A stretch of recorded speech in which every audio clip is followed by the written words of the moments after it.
एक जी बेसिक गल है जी याद रखनी है, हमेशा याद रखियो कि मैं इतने दोबारा लिख दिना क्योंकि ये रिलेटेड आप क्वेश्चन भी करांगे। शैल थ्योरम बेसिकली की कहती है, या शैल थ्योरम लगा देने का ना लगा देने का की मतलब होंगे है कि जे तुसी किसी भी यूनीफॉर्मली चार्ज स्फीयर मान लो, यूनीफॉर्मली चार्ज स्फीयर है, चार्ज स्फीयर कहो, यूनीफॉर्मली चार्ज हले ना कही अपन, कोई चार्ज स्फीयर है तो इस स्फीयर के सारे पासे चार्ज है, सारे पासे चार्ज है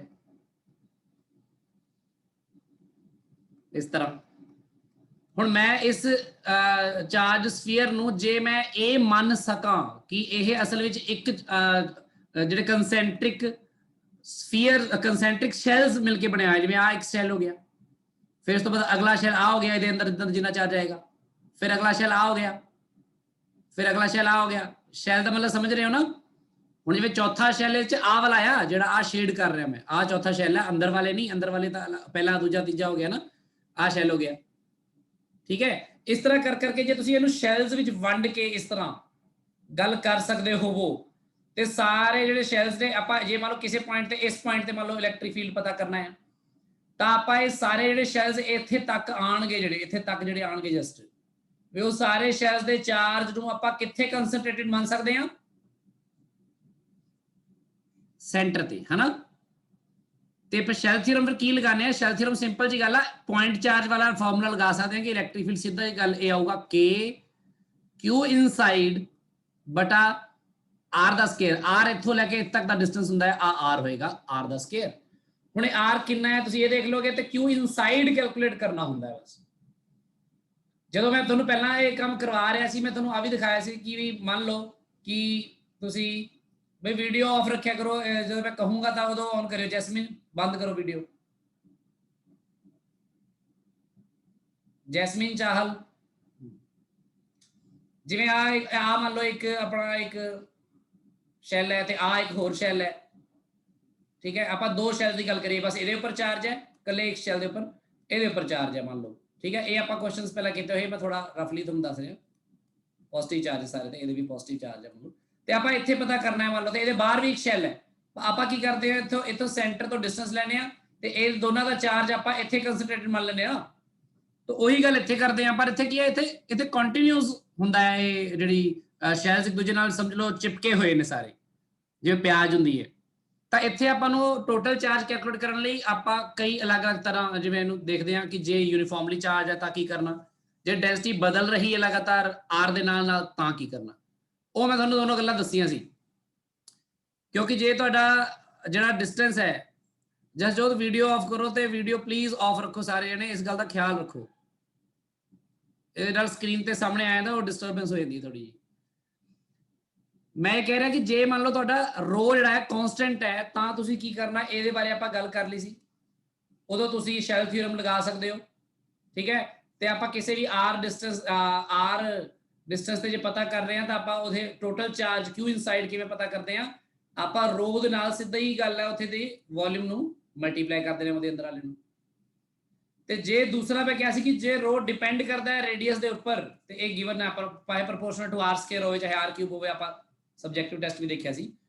तो क्यू इनसाइड की हुंदा है, फिर आप एक रैंडम शैल लैने कोई भी आर डिस्टेंस से, वह शैल का वॉल्यूम लैने, आह जो मैं कल समझाया सी जशन जो पूछ रहा सी, ਇਹਦੇ ਨਾਲ ਵੀ ਡੈਂਸਿਟੀ ਦਾ ਰਿਲੇਸ਼ਨ ਕੱਲਾ ਰੋ ਨਹੀਂ, ਰੋ ਆਫ ਆਰ, ਇਹ ਪਤਾ ਨਹੀਂ ਹੋਏ ਕੀ ਰਿਲੇਸ਼ਨ ਹੋਏਗਾ, ਦੇਖਾਂਗੇ ਨਾ ਹਰ ਜਗ੍ਹਾ ਕੀ ਹੋਏਗਾ। ਤੇ ਇਹਦਾ ਇੰਟੀਗਰਲ ਕਰਦੇ ਆ 0 ਤੋਂ ਲੈ ਕੇ ਆ ਵਾਲੇ ਆਰ ਤੱਕ, ਜਿਸ ਆਰ ਤੱਕ ਵੀ ਉਹਨਾਂ ਨੇ ਕਿਹਾ, ਮਤਲਬ ਇੱਥੇ ਆਰ ਹੀ ਕਹਿ ਦਈਏ ਮੈਂ ਭਾਵੇਂ, ਠੀਕ ਹੈ। ਇਹ ਆਰ ਦੀ ਜਗ੍ਹਾ ਫਿਰ ਆਪਾਂ ਆਰ ਬਟਾ 2 ਆਰ ਬਟਾ 3 ਜੋ ਵੀ ਹੋਏਗਾ, ਜੋ ਗਿਵਨ ਹੋਏਗਾ ਉਸ ਤੱਕ, ਇੱਥੋਂ ਕਿਊ ਇਨਸਾਈਡ ਆਉਂਦਾ ਹੈ। ਪਰ ਫਾਰਮੂਲਾ ਤਾਂ ਇਹੀ ਲੱਗਦਾ ਹੈ ਨਾ, ਸੋ ਸ਼ੈਲ ਥਿयरम में लगा सकते हैं। पर तीसरी चीज भी हो सकती है, एक तीसरी चीज ये होती है कि जे रो ਜਿਹੜਾ ਉਹ ਐਂਗਲ ਦੇ ਨਾਲ ਚੇਂਜ ਕਰ ਰਿਹਾ ਹੋਵੇ, ਇਟ ਡਿਪੈਂਡਸ ਔਨ ਐਂਗਲ। ਹੁਣ ਤੁਸੀਂ ਕਹਿੰਦੇ ਐਂਗਲ ਦਾ ਤੇ ਕੀ ਮਤਲਬ ਬਣਿਆ, ਮੈਂ ਸਮਝਾਣਾ ਕਿ ਮੰਨ ਲਓ ਆ ਸ਼ੈਲ ਹੈ, ਸ਼ੈਲ ਨਹੀਂ ਸੱਚ यूनिफॉर्मली चार्ज स्फीयर है, ਤੇ ਮੰਨ ਲਓ ਇਹ ਤੋਂ r डिस्टेंस ਤੇ ਇੱਥੇ ਡੈਂਸਿਟੀ ਹੈ ਕਿ ਮੰਨ ਲਓ ρ1, ਤੇ ਇਸੇ r डिस्टेंस ਤੇ ਇੱਥੇ ਵੀ r डिस्टेंस ਹੀ ਹੈ, ਪਰ ਐਂਗਲ ਮੰਨ ਲਓ ਥੀਟਾ ਇਹਦੇ ਉੱਪਰ ਆ ਗਏ, ਇੱਥੇ ਡੈਂਸਿਟੀ ਬਦਲ ਗਈ r2, ਤੇ ਫਿਰ ਉਸ ਤੋਂ ਬਾਅਦ ਇੱਥੇ ਆ ਕੇ ਤੁਸੀਂ ਇੱਥੇ ਆ ਕੇ ਡੈਂਸਿਟੀ ρ3 ਹੋਗੀ। मतलब कि एंगल ਦੇ ਨਾਲ ਨਾਲ इत्थे इस पूरे एक शैल के उपर भी रो सेम नहीं है। इत्थे जो रो आर नाल बदल भी रही है तो मान लो आ वाले शैल च जो डेंसिटी है वो सारे पासे सेम है ना रो, ते अगले च भी किसी पर्टिकुलर आर डिस्टेंस ते सेम है, दैन आप लगा सकते हैं। एंगल दे नाल चेंज हो रहा है दैन आप शैल थ्योरम नहीं लगा सकते, तो फिर इस तरह की सिचुएशन अपन नहीं आती नॉर्मली। आ गल बड़ी इंपॉर्टेंट है कि क्यों इनसाइड वाला जो रिजल्ट है सीधा ही पॉइंट चार्ज वर्गा वो कदों लगा सकते तो कदों नहीं लगा सकते। कुछ क्वेश्चंस करांगे आप। पहला आप एक क्वेश्चन करिए, देखो क्वेश्चन ये है कि मान लो इलैक्ट्रिक फील्ड है तो गिवन है किसी रीजन दे विच, इलैक्ट्रिक फील्ड गिवन है तो A X into I cap where A is constant, A is constant आप गिवन है इलैक्ट्रिक फील्ड, ते वो कह रहे हैं फाइंड, चलो पहले मैं डायग्राम में बना दूँ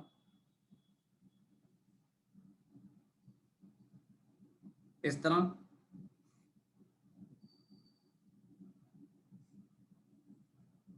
आ मान लो एक्स वाई जेड एक्सिस ने, एक्स सॉरी आ एक्स आ वाई आ जेड, ठीक है। तो इस तो किसी पर्टिकुलर डिस्टेंस ते इत्थे आप एक रखते हैं,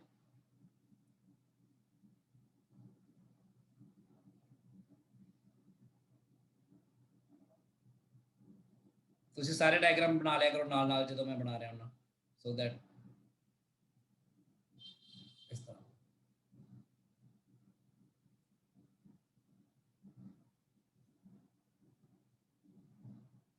आ लो जी आ क्यूब है, तुहानू पता लग ही रहा सारा किवें रखा है इहनू, ते क्यूब की जिहड़ी साइड है वो ए है, क्यूब की साइड है जिहड़ी वो ए है, ते क्यूब दे जिहड़े पहला जो फेस है ओदा ओरिजिन तो जिहड़ा डिस्टेंस आ वाला ए बी डिस्टेंस है, ठीक है जी।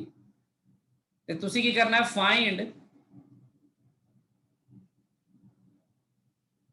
टोटल चार्ज, अच्छा तुसी टोटल चार्ज पता करना है थे, इलेक्ट्रिक फील्ड सर पता है total charge inside a cube, बड़ा इंटरेस्टिंग क्वेश्चन है, inside a cube of edge length a placed as shown. ਹੁਣ देखो ਇੱਥੇ ਤੁਸੀਂ ਇਹ ਕੰਮ ਕਰਕੇ ਦਿਖਾਣਾ ਹੈ ਕਿ ਇਹਦੇ ਅੰਦਰ ਚਾਰਜ ਕਿੰਨਾ ਹੈ, ਤੁਸੀਂ ਕਹੋ ਚਾਰਜ ਦਿਖਤਾ ਰਿਹਾ ਨਹੀਂ ਕੋਈ, ਹਾਂ ਨਹੀਂ ਦਿਖ ਰਿਹਾ ਪਰ ਇਲੈਕਟ੍ਰਿਕ ਫੀਲਡ ਦਾ ਪਤਾ ਹੈ ਨਾ ਤੁਹਾਨੂੰ, ਇਲੈਕਟ੍ਰਿਕ ਫੀਲਡ ਦਾ ਪਤਾ ਹੀ ਹੈ ਤੁਹਾਨੂੰ, ਤਾਂ ਤੁਸੀਂ ਇੱਥੇ ਬੇਸਿਕਲੀ ਟੋਟਲ ਚਾਰਜ ਇਨਸਾਈਡ ਦਾ ਕਿਊਬ ਪਤਾ ਕਰਨਾ ਹੈ। ਜਦੋਂ ਤੁਹਾਨੂੰ ਟੋਟਲ ਚਾਰਜ ਇਨਸਾਈਡ ਐਨੀ ਸਰਫੇਸ ਪੁੱਛਿਆ ਹੋਵੇ ਤਾਂ ਤੁਹਾਡੇ ਦਿਮਾਗ ਸਭ ਤੋਂ ਪਹਿਲਾਂ ਗੌਸ ਥਿਊਰਮ ਆਣੀ ਚਾਹੀਦੀ ਹੈ ਵੀ ਇਸ ਕਿਊਬ ਦੇ ਥਰੂ ਜਿਹੜਾ ਫਲਕਸ ਹੋਏਗਾ ਪੂਰੇ ਕਿਊਬ ਦੇ ਥਰੂ ਉਹ ਕੀ ਹੋਏਗਾ, ਇਸ ਚਾਰਜ ਜਿੰਨਾ ਇਹਦੇ ਅੰਦਰ ਇਨਕਲੋਜ਼ਡ ਹੈਗਾ ਬਟਾ ਐਪਸਿਲਨ ਨॉट। सो मैं क्यू इनसाइड पता करना है तो ये नाल चंगा इलैक्ट्रिक फील्ड मैंने गिवन ही है, मैं फ्लक्स ना पता कर लवां बाद च एप्सिलॉन नॉट नाल गुणा कर दूंगा, तो हुण टोटल फ्लक्स किवें आएगा इस दे क्यूब दे थ्रू। सारे जने सोचो हुणे 1 मिनट 2 मिनट लो ते दसो की आ रहा क्यू इनसाइड, सारे जने करके देखो, देखो थोड़े दिमाग चलाओ कि किवें इनू कीता जा सकदा है, किवें होऊगा, फिर आपां करदे हैं। सारे जने करनगे, कोई जना ये ना सोचो भी मतलब भी कोई ना कोई कर ही दूंगा मैं बैठ जावां वेला, हुण सोचो करो इनू हुणी। जेड़ा इलैक्ट्रिक फील्ड है इत्थे यूनीफॉर्म नहीं है, इलैक्ट्रिक फील्ड एक्स दे नाल बदल रहा। अच्छा जे एक्स नू 0 पुट कर दो तो इलैक्ट्रिक फील्ड आ जाऊगा ओरिजिन ते, है ना, ते electric field Y and Z ते डिपेंड कर रहे हैं, दसो नहीं इकल्ले एक्स ते डिपेंड कर रहे हैं। सो जे एक्स दी वैल्यू 0 पुट कर लो इत्थे तो इलैक्ट्रिक फील्ड की वैल्यू कितनी होगी 0, मतलब इस पूरे फेस के उपर आ जिहड़ा एक्स वाई जेड प्लेन है वाला पूरा प्लेन, इस प्लेन के उपर इलैक्ट्रिक फील्ड की वैल्यू कितनी है 0 है ही नहीं इलैक्ट्रिक फील्ड।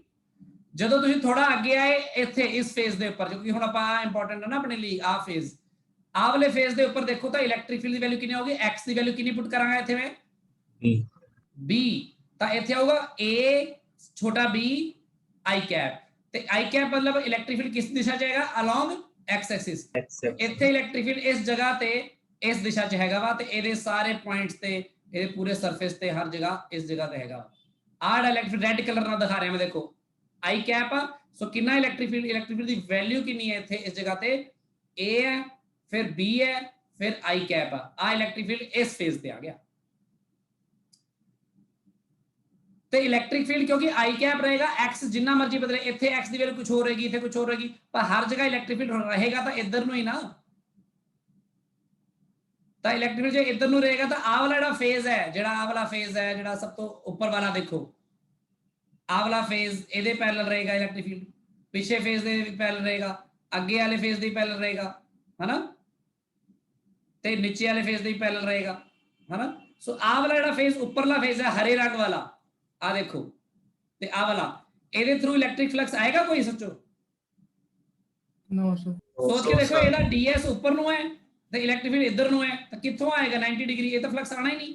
ਨੀਚੇ ਵਾਲੇ ਲਈ ਵੀ ਇਹੀ ਆ, ਸਭ ਤੋਂ ਪਿੱਛੇ ਵਾਲੇ ਲਈ ਵੀ ਇਹੀ ਆ, ਹਨਾ, ਤੇ ਸਭ ਤੋਂ ਅੱਗੇ ਵਾਲੇ ਲਈ ਵੀ ਇਹੀ ਆ। ਇਲੈਕਟ੍ਰਿਕ ਫੀਲਡ ਆਣਾ ਹੀ ਨਹੀਂ, ਫਲਕਸ ਆਊਗਾ ਕਿਹਦੇ ਥਰੂ ਆਊਗਾ? ਇਸ ਦੇ ਥਰੂ ਆਊਗਾ, ਆ ਇਹਦੇ ਥਰੂ ਰੈੱਡ ਕਲਰ ਨਾਲ ਜਿਹੜਾ ਬਣਾ ਰਿਹਾ। ਪਰ ਇੱਥੇ ਇਲੈਕਟ੍ਰਿਕ ਫੀਲਡ ਯੂਨੀਫਾਰਮ ਨਹੀਂ ਹੈ, x ਦੇ ਨਾਲ ਨਾਲ ਬਦਲ ਰਿਹਾ। ਸੋ ਇਲੈਕਟ੍ਰਿਕ ਫੀਲਡ ਦੀ ਵੈਲਿਊ ਇਸ ਫੇਜ਼ ਤੇ ਆ ਕੇ ਵੱਧ ਚੁੱਕੀ ਹੋਗੀ, ਘਟ ਚੁੱਕੀ ਹੋਗੀ? ਦੱਸੋ। ਵੱਧ ਚੁੱਕੀ ਹੈ, ਵੱਧ ਚੁੱਕੀ ਹੋਗੀ, ਜ਼ਿਆਦਾ ਇਲੈਕਟ੍ਰਿਕ ਫੀਲਡ ਆਊਗਾ ਇੱਥੇ, ਹਨਾ। ਤੇ ਉਹ ਕਿੰਨਾ ਆਊਗਾ ਵੀ ਆਈ ਕੈਪ ਦੀ ਡਾਇਰੈਕਸ਼ਨ ਚ, ਇਸ ਡਾਇਰੈਕਸ਼ਨ ਚ, ਤਾਂ ਇੱਥੇ ਕਿੰਨਾ ਆਊਗਾ? a into b plus a b plus a into i cap। ਸੋ ਆ ਜਿਹੜੇ ਦੋਨੋਂ ਸਰਫੇਸ ਰੈੱਡ ਕਲਰ ਦੇ ਦਿਖਾਏ ਆ, ਇਲੈਕਟ੍ਰਿਕ ਫੀਲਡ ਦਾ ਫਲਕਸ ਸਿਰਫ ਇਹਨਾਂ ਦੇ ਥਰੂ ਹੋਏਗਾ, ਬਾਕੀ ਕਿਸੇ ਦੇ ਥਰੂ ਨਹੀਂ ਹੋਏਗਾ। ਇਹ ਹੋਗੀ ਪਹਿਲੀ ਗੱਲ। ਹੁਣ ਜੇ ਫਲਕਸ ਪਤਾ ਕਰਨਾ ਹੋਵੇ, ਟੋਟਲ ਫਲਕਸ ਟੋਟਲ, ਤਾਂ ਉਹਦੇ ਲਈ ਮੈਂ ਪਹਿਲਾਂ ਹਰੇ ਵਾਲੇ ਜਿਹੜੇ ਆ ਚਾਰ ਫੇਸਿਸ ਨੇ ਆ ਵਿਚਕਾਰ ਤਾਂ ਛੱਡ ਹੀ ਦਈਏ, ਆਪਾਂ ਅਗਲੇ ਤੇ ਪਿਛਲੇ ਦੀ ਗੱਲ ਕਰੀਏ। ਸਿੰਪਲ ਜੀ ਗੱਲ ਹੈ, ਜਿਹੜਾ ਸਭ ਤੋਂ ਪਿੱਛੇ ਵਾਲਾ ਫੇਜ਼ ਹੈ ਉੱਥੇ ਏਰੀਆ ਵੈਕਟਰ ਪਿੱਛੇ ਨੂੰ ਹੈ ਨਾ, ਤੇ ਪੂਰਾ ਪਲੇਨ ਹੋਵੇ ਤਾਂ ds ਦੀ ਲੋੜ ਹੀ ਨਹੀਂ ਹੁੰਦੀ। ਪੂਰਾ ਪਲੇਨ ਹੈਗਾ, ਪਲੇਨ ਦਾ ਸਰਫੇਸ ਦਾ ਇੱਕੋ ਹੀ ਵੈਕਟਰ ਹੁੰਦਾ ਏਰੀਆ, ਤਾਂ ਪੂਰੇ ਪਲੇਨ ਏਰੀਆ ਦਾ ਏਰੀਆ ਵੈਕਟਰ ਸਿੱਧਾ ਪਿੱਛੇ ਨੂੰ ਮੈਂ ਬਣਾ ਸਕਦਾ। ਇਸ ਫੇਸ ਦਾ ਏਰੀਆ ਵੈਕਟਰ ਸੋਚੋ, ਮੈਂ ਉੱਪਰਲੇ ਡਾਇਗਰਾਮ ਸ਼ੋ ਕਰ ਦਿੰਦਾ। ਜਿਹੜਾ ਇਹਦਾ ਏਰੀਆ ਵੈਕਟਰ ਹੋਏਗਾ ਉਹ ਇਸ ਦਿਸ਼ਾ 'ਚ ਹੋਏਗਾ ਕਿ ਨਹੀਂ? ਆਊਟਵਰਡ ਹੁੰਦਾ ਨਾ ਹਮੇਸ਼ਾ। Yes sir. ਤੇ ਉਸ ਏਰੀਆ ਵੈਕਟਰ ਦਾ ਮੈਗਨੀਟਿਊਡ ਕਿੰਨਾ ਹੋਏਗਾ? a² ਤੇ i ਕੈਪ ਨਾਲ ਆ ਜਾਏਗਾ, ਪਰ 네ਗੇਟਿਵ ਆਏਗਾ। ਸਮਝ ਲੱਗੀ ਗੱਲ? Yes, ਤੇ ਜਿਹੜਾ ਇਧਰਲਾ ਏਰੀਆ ਹੋਏਗਾ, ਇਹਦਾ ਏਰੀਆ ਵੈਕਟਰ ਕਿੱਧਰ ਹੋਏਗਾ? ਇੱਧਰ ਹੋਏਗਾ, ਤੇ ਇਹਦਾ ਵੀ a² ਹੀ ਮੈਗਨੀਟਿਊਡ ਹੋਏਗਾ, ਪਰ ਇਹ i ਕੈਪ ਦੀ ਡਾਇਰੈਕਸ਼ਨ 'ਚ ਹੋਏਗਾ। ਕਲੀਅਰ ਹੈ ਸਭ ਨੂੰ? ਪਰ ਇੱਥੇ ਇਲੈਕਟ੍ਰਿਕ ਫੀਲਡ ਵੀ ਇਸੇ ਦਿਸ਼ਾ 'ਚ ਹੈਗਾ, ਸੋ ਇਲੈਕਟ੍ਰਿਕ ਫੀਲਡ ਤੇ ਏਰੀਆ ਵੈਕਟਰ ਸੇਮ ਡਾਇਰੈਕਸ਼ਨ 'ਚ ਆਣਗੇ। ਇੱਥੇ ਇਲੈਕਟ੍ਰਿਕ ਫੀਲਡ ਇਸ ਦਿਸ਼ਾ 'ਚ ਹੈਗਾ, ਹਨਾ? ਸਮਝ ਲੱਗ ਰਹੀ ਸਭ ਨੂੰ ਗੱਲ? yes, ਸੋ ਇੱਥੇ ਆਟੋਮੈਟਿਕਲੀ ਦੋਨੋਂ ਫਲਕਸ 네ਗੇਟਿਵ ਕਿੱਥੇ ਆਏਗਾ? ਇੱਥੇ ਫਲਕਸ 네ਗੇਟਿਵ ਆਏਗਾ, ਪਤਾ ਨਾ ਇਹ ਗੱਲ? ਇੱਥੇ ਯੈਸ ਸਰ। ਪਰ ਪੋਜ਼ਿਟਿਵ 네ਗੇਟਿਵ ਸੋਚਣ ਦੇ ਲਈ ਤੁਸੀਂ ਜੇ ਸੋਚਣਾ ਹੋਵੇ ਨਾ ਸਿੱਧਾ e into a ਕਰਨਾ ਹੋਵੇ, ਫਿਰ ਤਾਂ ਉਹਦਾ ਕਰੋ, ਨਹੀਂ ਤਾਂ ਇੱਥੇ ਤਾਂ ਆਪਾਂ ਡਾਟ ਪ੍ਰੋਡਕਟ ਹੀ ਕਰਦੇ ਹਾਂ ਸਿੰਪਲ ਜੀ, ਆਪਣੇ ਆਪ ਹੀ ਜੋ ਆਣਾ ਉਹ ਆਈ ਜੂਗਾ ਪੋਜ਼ਿਟਿਵ 네ਗੇਟਿਵ। ਤੁਸੀਂ ਦੇਖਿਓ, ਸਭ ਤੋਂ ਪਹਿਲਾਂ ਤਾਂ ਆਪਾਂ ਪਹਿਲੇ ਫੇਜ਼ ਦੇ ਇਲੈਕਟ੍ਰਿਕ ਫੀਲਡ ਲਿਖੀਏ। ਇਲੈਕਟ੍ਰਿਕ ਫੀਲਡ ਕਿੰਨਾ ਆ? a into b into i cap, dot product with area vector ਕਰੋਗੇ, ਆਪਣੇ ਆਪ ਹੀ 네ਗੇਟਿਵ ਆ ਜਾਏਗਾ। ਦੇਖੋ ਜਿਹੜਾ ਤੁਸੀਂ ਸੋਚ ਰਹੇ ਹੋ ਨਾ, ਆਪਣੇ ਆਪ ਹੀ 네ਗੇਟਿਵ ਆਏਗਾ, ਕਰਨਾ ਨਹੀਂ ਪੈਣਾ, 네ਗੇਟਿਵ ਲਾਣਾ ਨਹੀਂ ਪੈਣਾ, ਆਪਣੇ ਆਪ ਏਰੀਆ ਵੈਕਟਰ ਲਿਖਿਆ ਆਪਣੇ ਆਪ ਹੀ ਆ ਗਿਆ। ਪਲੱਸ ਦੂਜੇ ਪਾਸੇ ਇਲੈਕਟ੍ਰਿਕ ਫੀਲਡ ਵੈਕਟਰ ਕਿੰਨਾ ਹੈ? a into b plus a i cap dot a² into i cap ਆਪਣਾ। ਸੋ ਇਹਨੂੰ ਜੋ ਕੀਤਾ ਸੋਲਵ, ਫਲਕਸ ਟੋਟਲ ਕੀ ਆਏਗਾ? ਮਾਈਨਸ a b a², ਬਸ ਆਹੀ ਆਏਗਾ, i dot i 1 ਹੋ ਗਿਆ ਨਾ, plus a into b plus a into a square. जो ਇਹਨੂੰ ਸੋਲਵ ਕਰੋਗੇ ਤਾਂ ਤੁਸੀਂ ਦੇਖ ਲਓ ਮਾਈਨਸ ab a स्क्वायर ਤੇ ਕੱਟਿਆ ਜਾਏਗਾ, a क्यूब ਬਚੇਗਾ कि नहीं? समझ लगी गल? हाँ जी सर। आ गया टोटल फ्लक्स। ठीक है, ਹੁਣ जो टोटल फ्लक्स आ गया तो टोटल फ्लक्स ਹੁੰਦਾ ਕਿਹਦੇ ਬਰਾਬਰ ਹੈ? a ਹੁੰਦਾ ਵਾ q ਇਨਸਾਈਡ ਬਟਾ ਐਪਸਿਲਨ ਨੋਟ। ਤਾਂ ਫਿਰ q ਇਨਸਾਈਡ ਕਿੰਨਾ ਆ ਜਾਏਗਾ? ਇਹ ਆ ਜਾਏਗਾ ਨਾ, ਆ ਪੁੱਛਿਆ ਸੀ ਉਹਨਾਂ ਨੇ। ਦੱਸੋ ਗੱਲ ਸਮਝ ਲੱਗੀ ਸਾਰਿਆਂ ਨੂੰ? Yes sir. ਹੁਣ ਕਈ ਵਾਰ ਇਹ ਤਾਂ ਬਹੁਤ ਹੀ ਸਿਆਣਾ ਮੈਥਡ ਹੋ ਗਿਆ ਵੀ ਜਿਹੜਾ ਬੰਦਾ ਵੈਕਟਰਸ ਨੂੰ ਯੂਜ਼ ਕਰਕੇ ਉਹਨਾਂ ਤੇ ਯਕੀਨ ਰੱਖ ਕੇ ਚੱਲਦਾ ਹੈ, ਇਹ ਤਾਂ ਉਸ ਬੱਚੇ ਲਈ ਹੋ ਗਿਆ। ਕਈ ਬੱਚੇ ਸਿੱਧਾ ਵੀ ਕਰ ਸਕਦੇ ਨੇ, ਦੇਸੀ ਤਰੀਕਾ ਵੀ, ਸਿੱਧਾ ਹੀ ਕਹਿਣਗੇ ਇਧਰੋਂ ਫਲਕਸ ਐਂਟਰ ਕਰ ਰਿਹਾ, ਇਧਰੋਂ ਬਾਹਰ ਨਿਕਲ ਰਿਹਾ। ਜਿਹੜਾ ਬਾਹਰ ਨਿਕਲ ਰਿਹਾ ਸਿੱਧਾ ਹੀ ਇਲੈਕਟ੍ਰਿਕ ਫੀਲਡ ਤੇ ਉਹ ਪੈਰਲਲ ਨੇ, ਸਿੱਧਾ ਹੀ ਇਲੈਕਟ੍ਰਿਕ ਫੀਲਡ ਦੀ ਵੈਲਿਊ ਗੁਣਾ a ਸਕੁਅਰ ਤੇ ਇਧਰਲਾ ਫਲਕਸ ਇਲੈਕਟ੍ਰਿਕ ਫੀਲਡ ਦੀ ਵੈਲਿਊ ਗੁਣਾ a ਸਕੁਅਰ ਹੀ ਕਰੂਗਾ ਉਹ, ਪਰ ਨੈਗੇਟਿਵ ਕਰ ਦੂਗਾ ਕਿਉਂਕਿ ਉਹ ਇਨਵਰਟ ਫਲਕਸ ਹੈ, ਇਹ ਆਊਟਵਰਡ ਫਲਕਸ ਹੈ। ਇਨਵਰਟ ਨੂੰ ਨੈਗੇਟਿਵ, ਆਊਟਵਰਡ ਨੂੰ ਪੋਜ਼ਿਟਿਵ ਲੈਣੇ ਤੇ ਮੁੜ ਕੇ ਮਾਈਨਸ ਕਰਕੇ ਸਿੱਧਾ ਹੀ ਆ ਕੱਢ ਦੂਗਾ ਆਨਸਰ ਉਹ, ਤੇ ਉਹ ਵੀ ਠੀਕ ਹੋਊਗਾ। ਦਾ ਥਿੰਗ ਇਜ਼ ਤੁਹਾਨੂੰ ਪਤਾ ਹੋਣਾ ਚਾਹੀਦਾ ਕਿ ਚੱਲ ਕੀ ਰਿਹਾ ਵਾ। ਦੱਸੋ ਗੱਲ ਕਲੀਅਰ ਹੋਈ ਸਭ ਨੂੰ? Yes, sir. Yes, sir. ਚਲੋ ਫਿਰ ਐ ਕਰੋ, ਇੱਕ ਕੁਐਸਚਨ ਹੋਰ ਦੱਸੋ, ਜੇ ਇਸ ਤਰ੍ਹਾਂ ਹੋਵੇ ਕਿ ਤੁਹਾਡਾ ਜਿਹੜਾ ਇਲੈਕਟ੍ਰਿਕ ਫੀਲਡ ਹੈ ਉਹਦੀ ਵੈਲਿਊ ਹੋਵੇ 3i cap plus 4j cap minus 2k cap, electric field है in the region and A uniform है पूरे रीजन च, बदल नहीं रहा है किसी नाल भी, ठीक है। ते बहुत ध्यान नाल सोचो, ਆਪਾਂ ਇਸ ਰੀਜਨ ਦੇ ਵਿੱਚ ਇਲੈਕਟ੍ਰਿਕ ਫੀਲਡ ਨੂੰ ਲਿਆ ਆਇਆ ਵਾ ਤੇ ਇਲੈਕਟ੍ਰਿਕ ਫੀਲਡ ਸਾਰੇ ਪਾਸੇ ਸੇਮ ਹੈ, ਉੱਪਰ ਕਾਂਸਟੈਂਟ ਦਿਖ ਰਿਹਾ, ਤੁਹਾਨੂੰ ਪਤਾ ਹੀ ਯੂਨੀਫਾਰਮ ਹੀ ਹੋਏਗਾ। ਤੇ ਇਲੈਕਟ੍ਰਿਕ ਫੀਲਡ ਦੇ ਕਰਕੇ ਮੈਂ ਫਲਕਸ ਪਤਾ ਕਰਨਾ ਆ ਇਸ ਦੇ ਥਰੂ। ਹਾਂਜੀ ਮਹਿਕਦੀਪ सर वो लास्ट पेज एक बार ओपन करियो प्लीज। ये लास्ट पेज सर पिछला पेज ओपन करियो। समझ नहीं आया कुछ? जी कुछ सर सर जितना ਆਪਾਂ ਦੇਖਦੇ ਨੇ ਸਰ ਵੀ ਇਨਵਰਟ ਮੀਨਸ ਇਨਵਰਟ ਤੇ ਆਊਟਵਰਡ ਵੀ ਇਲੈਕਟ੍ਰਿਕ ਫੀਲਡ ਹੋਵੇ ਤਾਂ ਇਲੈਕਟ੍ਰਿਕ ਫਲਕਸ 0 ਹੁੰਦਾ ਸਰ, ਇੱਥੇ ਇਨਵਰਟ ਵੀ ਮੀਨਸ ਆਊਟਵਰਡ ਵੀ ਹੈ ਸਰ। ਮੈਂ ਕਦੋਂ ਕਿਹਾ ਵੀ ਇਨਵਰਟ ਤੇ ਆਊਟਵਰਡ ਹੋਵੇ ਤਾਂ ਇਲੈਕਟ੍ਰਿਕ 0, ਮੈਂ ਤਾਂ ਕਿਹਾ ਜੇ ਯੂਨੀਫਾਰਮ ਹੋਵੇ ਇਲੈਕਟ੍ਰਿਕ ਫੀਲਡ ਤਾਂ ਉਹ ਹੁੰਦਾ ਕੰਮ। ਇੱਥੇ ਇਲੈਕਟ੍ਰਿਕ ਫੀਲਡ ਇਨਵਰਟ ਵਾਲਾ ਘੱਟ ਆ, ਆਊਟਵਰਡ ਵਾਲਾ ਜ਼ਿਆਦਾ ਨਹੀਂ ਗਾ ਇਲੈਕਟ੍ਰਿਕ ਫੀਲਡ। ਆਪਾਂ ਸਿਰਫ ਇਕੱਲੇ ਇੱਕ ਰੈਕਟੈਂਗੂਲਰ ਦੇ ਇਹ ਸਰਫੇਸ ਲਈ ਦੇਖ ਰਹੇ ਹਾਂ ਸਰ, ਉਹ ਦੂਜੇ ਸਰਫੇਸ ਲਈ ਹੈ ਸਰ। ਹਾਂ ਤਾਂ ਫਿਰ ਆਪਾਂ ਟੋਟਲ ਪੂਰੇ ਕਿਊਬ ਦੇ ਇਨਸਾਈਡ ਪਤਾ ਕਰ ਰਹੇ ਤਾਂ ਇੱਕ ਕਲੋਜ਼ ਸਰਫੇਸ ਲਈ ਫਲਕਸ ਪਤਾ ਕਰਦੇ ਨਾ ਆਪਾਂ। ਹਾਂਜੀ ਸਰ ਗੌਸਿਸ ਥਿਊਰਮ ਲਾ ਕੇ ਐਨਕਲੋਜ਼, ਮੈਨੂੰ ਲੱਗਦਾ ਚਾਰਜ ਇਨਸਾਈਡ ਦੀ ਗੱਲ ਦਾ ਮਤਲਬ ਹੀ ਨਹੀਂ ਰਹਿੰਦਾ ਜੇ ਓਪਨ ਸਰਫੇਸ ਹੀ ਹੈ ਤੁਹਾਡਾ, ਤਾਂ ਤੁਹਾਡਾ ਸਰਫੇਸ ਤਾਂ ਕਲੋਜ਼ਡ ਹੈ ਇੱਥੇ। ਈਵਨ ਸਫੀਅਰ ਜੇ ਤੂੰ ਲੈਣਾ ਮਲਾ ਸਫੀਅਰ ਆ, ਠੀਕ ਹੈ, ਸਫੀਅਰ ਦੇ ਵਿੱਚ ਯੂਨੀਫਾਰਮ ਇਲੈਕਟ੍ਰਿਕ ਫੀਲਡ ਵੀ ਜੇ ਤੂੰ ਲੈਣਾ ਵਾ ਤਾਂ ਸਫੀਅਰ ਦੇ ਵਿੱਚ ਥੋੜੇ ਜਿਹੇ ਹਿੱਸੇ ਇਦਾਂ ਦੇ ਹੁੰਦੇ ਨੇ ਜਿਨ ਆਦ ਜਸਟ ਟੱਚ ਕਰਕੇ ਨਿਕਲਦਾ ਹੈ ਇਲੈਕਟ੍ਰਿਕ ਫੀਲਡ। ਤਾਂ ਇੱਥੇ ਇਹ ਵਾਲਾ ਜਿਹੜਾ ਸਰਫੇਸ ਹੈ ਇਹਦੇ ਥਰੂ ਫਲਕਸ ਕਿੰਨਾ ਆਏਗਾ ਦੱਸ ਮੈਨੂੰ? 0 से 90 डिग्री एंगल ਤੇ ਇਹਦੇ ਲਈ ਵੀ 0 ਆਏਗਾ ਨਾ। Yes sir. ਆਹ ਵਾਲੇ ਦੋ ਪੁਆਇੰਟਸ ਸਰਫੇਸਿਸ ਜਿਹੜੇ ਨੇ ਲਗਭਗ ਇਹਨਾਂ ਦੀ ਬਜਾਏ ਇੱਥੇ ਪੂਰੇ ਦੇ ਪੂਰੇ ਆਹ ਫੇਸਿਸ ਨੇ 3-4 ਜਿਨ੍ਹਾਂ ਥਰੂ ਕੋਈ ਫਲਕਸ ਹੀ ਨਹੀਂ ਆਇਆ। ਹੁਣ ਮੈਂ ਕੀ ਕਰ ਸਕਦਾ, ਮੈਂ ਤਾਂ ਆਪਣਾ ਗੌਸ ਥਿਊਰਮ ਲਾਉਂਗਾ ਨਾ ਉਦਾਂ ਹੀ। ਤੇ ਇੱਥੇ ਫਲਕਸ ਜਿਹੜਾ ਇਹ ਤਾਂ ਸਿੰਪਲ ਜੀ ਗੱਲ ਸੋਚ ਕੇ ਤੂੰ ਐਂਟਰ ਕਰਨ ਵਾਲਾ ਇਲੈਕਟ੍ਰਿਕ ਫੀਲਡ ਘੱਟ ਹੈ, ਉਹ ਜ਼ਿਆਦਾ ਹੈ, ਇਹ ਯੂਨੀਫਾਰਮ ਇਲੈਕਟ੍ਰਿਕ ਫੀਲਡ ਥੋੜੀ ਹੈ। ਜਦੋਂ ਮੈਂ ਤੁਹਾਨੂੰ ਕੁਝ ਲਿਖਵਾਉਣਾ ਵਾ ਤਾਂ ਨਾਲ ਤਾਂ ਹੀ ਮੈਂਸ਼ਨ ਕਰਕੇ ਅੰਡਰਲਾਈਨ ਕਰਦਾ। ਮੈਂ ਕਿਹਾ ਸੀ ਕਿਸੇ ਵੀ ਕਲੋਜ਼ ਸਰਫੇਸ ਦੇ ਥਰੂ ਫਲਕਸ 0 ਤਾਂ ਹੋਏਗਾ ਅਗਰ ਇਲੈਕਟ੍ਰਿਕ ਫੀਲਡ ਯੂਨੀਫਾਰਮ ਹੋਏਗਾ। ਯੂਨੀਫਾਰਮ ਇਲੈਕਟ੍ਰਿਕ ਫੀਲਡ ਦਾ ਮਤਲਬ ਕੀ ਹੈ ਮਹਿਕਦੀਪ ਦੱਸ? Sir electric field lines means equal नहीं मत मींस भी ਉਹਨੂੰ ਛੱਡ, ਫੀਲਡ ਲਾਈਨ ਛੱਡ, ਇਲੈਕਟ੍ਰਿਕ ਫੀਲਡ ਦੀ ਫਾਰਮ ਦੀ ਗੱਲ ਕਰ। ਇਲੈਕਟ੍ਰਿਕ ਫੀਲਡ ਦਾ ਮੈਗਨੀਟਿਊਡ ਤੇ ਡਾਇਰੈਕਸ਼ਨ ਸੇਮ ਹੈ ਨਾ ਹਰ ਜਗ੍ਹਾ। हाँ जी सर। ਇੱਥੇ ਇਲੈਕਟ੍ਰਿਕ ਫੀਲਡ ਦਾ ਮੈਗਨੀਟਿਊਡ ਵੱਖਰਾ ਵੱਖਰਾ ਹੈ ਦੋਨੋਂ ਸਰਫੇਸਿਸ ਤੇ। ਐਂਟਰ ਕਰਨ ਵਾਲਾ ਇਲੈਕਟ੍ਰਿਕ ਫੀਲਡ ਕਮਜ਼ੋਰ ਹੈ, ਉਹ ਜ਼ਿਆਦਾ ਤਾਕਤਵਰ ਹੈ, ਦੂਜਾ ਬਾਹਰ ਨਿਕਲ ਰਿਹਾ। ਉਹ ਕਿਉਂ ਆ? ਉੱਪਰ ਦੇਖ AXI³ ਆ ਗਿਆ, x ਤੇ ਡਿਪੈਂਡ ਕਰਨ ਲੱਗ ਗਿਆ। ਉਹ x ਜਿਵੇਂ ਜਿਵੇਂ ਵਧੇਗਾ ਇਲੈਕਟ੍ਰਿਕ ਫੀਲਡ ਤਕੜਾ ਹੁੰਦਾ ਜਾ ਰਿਹਾ ਅੱਗੇ ਨੂੰ।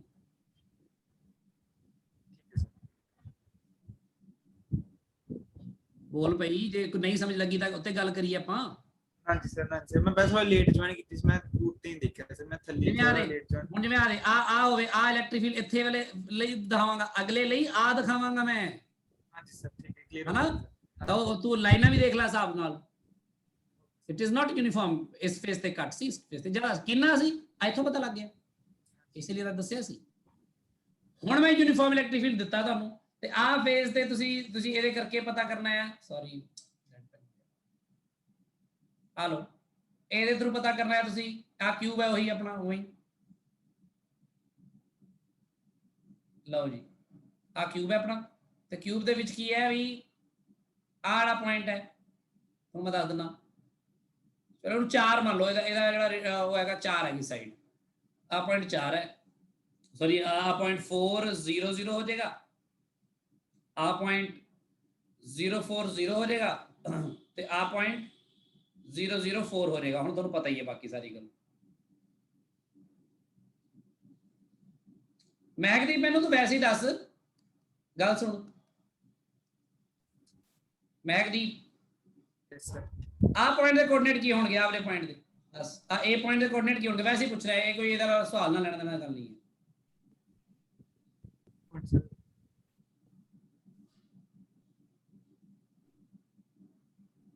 ਕੀ ਹੋਣਗੇ ਕੋਆਰਡੀਨੇਟ? ਸਰ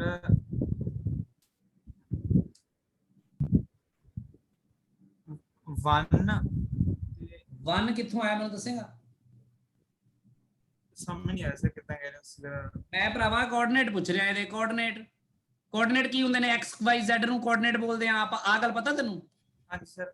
ਤੇ ਫਿਰ x y z ਕਿੰਨਾ ਹੋਏਗਾ ਇਸ ਪੁਆਇੰਟ A ਦੇ ਲਈ? ਆ ਪੁੱਛ ਰਿਹਾ ਮੈਂ।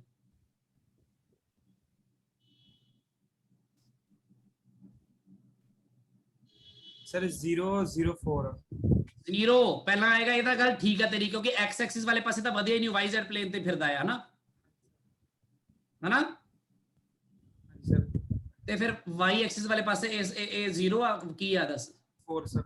4 ਆ। z ਵਾਲੇ ਪਾਸੇ ਕਿੰਨਾ ਆ? ਡਾਟਾ ਬਸ ਸਰ 1। ਯਾਰ 1 ਕਿੱਥੋਂ ਆ ਰਿਹਾ ਭਰਾਵਾ ਤੇਰਾ? ਮੈਨੂੰ ਸਮਝ ਹੀ ਨਹੀਂ ਆ ਰਹੀ, ਤੇਰਾ 1 ਵਾਲਾ ਕਨਸੈਪਟ ਮੈਨੂੰ ਸਮਝਾ ਕਿੱਥੋਂ ਆਇਆ। ਸੀਰੀਅਸਲੀ ਮੈਂ ਹੈਰਾਨ ਹੁੰਨਾ ਵਾਂ, ਕਈ ਵਾਰੀ ਅਚਾਨਕ ਕੋਈ ਨਵੀਂ ਚੀਜ਼ ਕਿਵੇਂ ਸੋਚ ਲੈਂਦੇ ਹੋ ਤੁਸੀਂ, ਵਿੱਚ 1 ਕਿੱਥੋਂ ਆ ਰਿਹਾ? ਕਿਊਬ ਹੈਗਾ ਵਾ, ਕਿਊਬ ਦੀ ਸਾਈਡ 4 ਆ, ਹਰ ਪਾਸੇ 4 ਆ, ਉਹ ਦਿਖਾ ਵੀ ਰਿਹਾ ਤੈਨੂੰ ਮੈਂ, ਕੋਆਰਡੀਨੇਟਸ ਵੀ ਦਿਖਾਏ ਨੇ, ਸਾਰੇ 4 ਨੇ, ਤਾਂ 1 ਕਿੱਥੋਂ ਆ ਰਿਹਾ z ਪਾਸੇ? ਜਿਵੇਂ ਜੇ ਇੱਥੋਂ z ਵਾਲੇ ਪਾਸੇ 1 2 3 4 ਆਇਆ ਨਾ, ਇਹ 0 0 4, ਤਾਂ ਇਧਰਲੇ ਪਾਸੇ 1 2 3 4, ਇਹ 1 ਕਿੱਥੋਂ ਆ ਰਿਹਾ? 4 ਕਿਉਂ ਨਹੀਂ? ਮਤਲਬ ਤੇਰੇ ਦਿਮਾਗ ਕਿਵੇਂ ਆਇਆ 1? ਸਰ ਮੈਂ ਕੁਝ ਸੋਚ ਹੈਂ? ਮੈਨੂੰ ਲੱਗੇ ਤੁਸੀਂ ਐ ਨਹੀਂ ਪੁੱਛਦੇ ਨੇ, ਆਪਾਂ ਗ੍ਰਾਫਿਕਲੀ ਦੇਖਦੇ ਨੇ ਸਰ ਕੋਆਰਡੀਨੇਟ ਸਰ। ਤੇ ਕੋਆਰਡੀਨੇਟਸ ਤੇਰੇ ਸਾਹਮਣੇ ਆ, ਚ ਗ੍ਰਾਫਿਕਲੀ ਵਾਲੀ ਕੋਈ ਵਹੀ ਗੱਲ ਨਹੀਂ ਹੈ, ਤਾਂ ਸਿਰਫ ਕਿਊਬ ਦੇ 4 ਫੇਸਿਸ ਦੇ ਤੁਸੀਂ ਕੋਆਰਡੀਨੇਟ ਲਿਖ ਪਾਓਗੇ ਤਾਂ ਹੀ ਕੁਐਸਚਨ ਕਰ ਪਾਓਗੇ। ਕੋਈ ਇਦਾਂ ਦੇ ਪਤਾ ਨਹੀਂ 36 ਜਗ੍ਹਾ ਤੇ ਵਰਤੀ ਜਾਊਗੀ ਗੱਲ। ਇਹ 0 4 4 ਆਊਗਾ। ਤੈਨੂੰ ਦੱਸ ਇਹ ਗੱਲ ਸਮਝ ਨਹੀਂ ਆ ਰਹੀ? ਹਾਂਜੀ ਸਰ ਹੁਣ ਪਤਾ ਲੱਗ। ਚਲ ਆਹ ਵਾਲਾ ਪੁਆਇੰਟ ਦੱਸ ਫਿਰ ਕਿੰਨਾ ਆਊਗਾ? ਆਹ ਵਾਲਾ ਪੁਆਇੰਟ ਇਧਰਲਾ ਸਰ 4 4 ਹਾਂ 4 4 0 0, ਕਿਉਂਕਿ ਹਾਂ ਕਿਉਂਕਿ ਉਹ ਐਕਸ ਵਾਈ ਪਲੇਨ ਦੇ ਵਿੱਚ ਆ ਨਾ। ਸਰ ਆਹ ਵਾਲਾ ਪੁਆਇੰਟ ਦੱਸ, ਆਹ ਵਾਲਾ। ਸਰ ਇਹ ਵੀ ਇਹ ਸਰ ਇਹ ਦੋਨੋਂ ਪੁਆਇੰਟ 4 0 4 4 0 4 4 ਤੂੰ ਕਹਿ ਰਿਹਾ ਹੈ ਕਿਉਂਕਿ ਐਕਸ ਐਕਸਿਸ ਵਾਲੇ ਪਾਸੇ 4 ਆ, ਵਾਈ ਵਾਲੇ ਪਾਸੇ 0 ਆ। ਇਹ ਸਰ ਕਿੰਨਾ 4 ਆਊਗਾ ਇਸ ਵਿੱਚ? 4 4 4 4 4 4 ਆਊਗਾ ਨਾ। ਸਰ ਥੋੜਾ ਦਿਮਾਗ ਚਲਾਓ ਬਈ, ਮੇਰਾ ਹੌਸਲਾ ਗਿਰ ਜਾਂਦਾ ਤੁਹਾਡੀ ਉਹ ਸਭ ਦੇਖ ਕੇ ਵੀ ਤੁਸੀਂ ਕਿੰਨਾ ਕੈਜੂਅਲੀ ਲੈਂਦੇ ਹੋ ਚੀਜ਼ਾਂ ਨੂੰ, ਕੁਝ ਵੀ ਬੋਲੀ ਜਾਂਦੇ ਹੋ ਕਈ ਵਾਰੀ। ਆ ਇਹਦਾ ਦੱਸ ਨੀਚੇ ਵਾਲੇ ਪੁਆਇੰਟ ਦਾ ਕੋਆਰਡੀਨੇਟ ਕਿੰਨਾ ਹੋਊਗਾ? ਸਰ 4 0 4 0 4 सोच ला एक बार फिर, ठीक है। चलो ये तो मैं वैसी गल कर रहा सी। आ जेड़ा अपना कोई भी क्यूब होवे ओदे कोऑर्डिनेट्स ਤਾਂ ਲਿਖਣੇ ਆਣੇ ਚਾਹੀਦੇ ਤੁਹਾਨੂੰ, ਕਈ ਵਾਰ ਲੋਡ ਪੈ ਜਾਂਦੀ ਹੈ। ਹੁਣ ਮੈਂ ਸਿਰਫ ਇਹ ਕਹਿ ਰਿਹਾ ਆ ਇਲੈਕਟ੍ਰਿਕ ਫੀਲਡ ਯੂਨੀਫਾਰਮ ਹੈ, ਤੁਸੀਂ ਸਿਰਫ ਇਹ ਕਰਨਾ ਹੈ, ਤੁਸੀਂ ਫਾਈਂਡ ਕਰਨਾ ਹੈ ਇਲੈਕਟ੍ਰਿਕ ਫਲਕਸ ਟੋਟਲ ਥਰੂ ਦਿਸ ਕਿਊਬ। ਕਿਵੇਂ ਕਰੋਗੇ? ਕਰੋ ਸੋਲਵ। इलेक्ट्रिक फील्ड वैल्यू हुन आया, और रैंडमली इलेक्ट्रिक फील्ड किसी भी दिशा च देख लो 3i + 4j - 2k टाइप होएगा।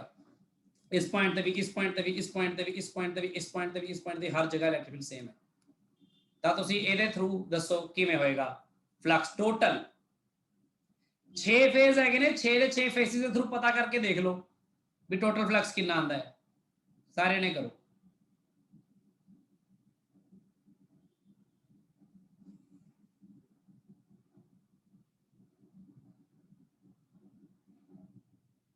सारे जने करो, सोचो कि किवें करांगे। फिर बाद में एंड च कुछ होर नाल गल ऐड कर दूंगा।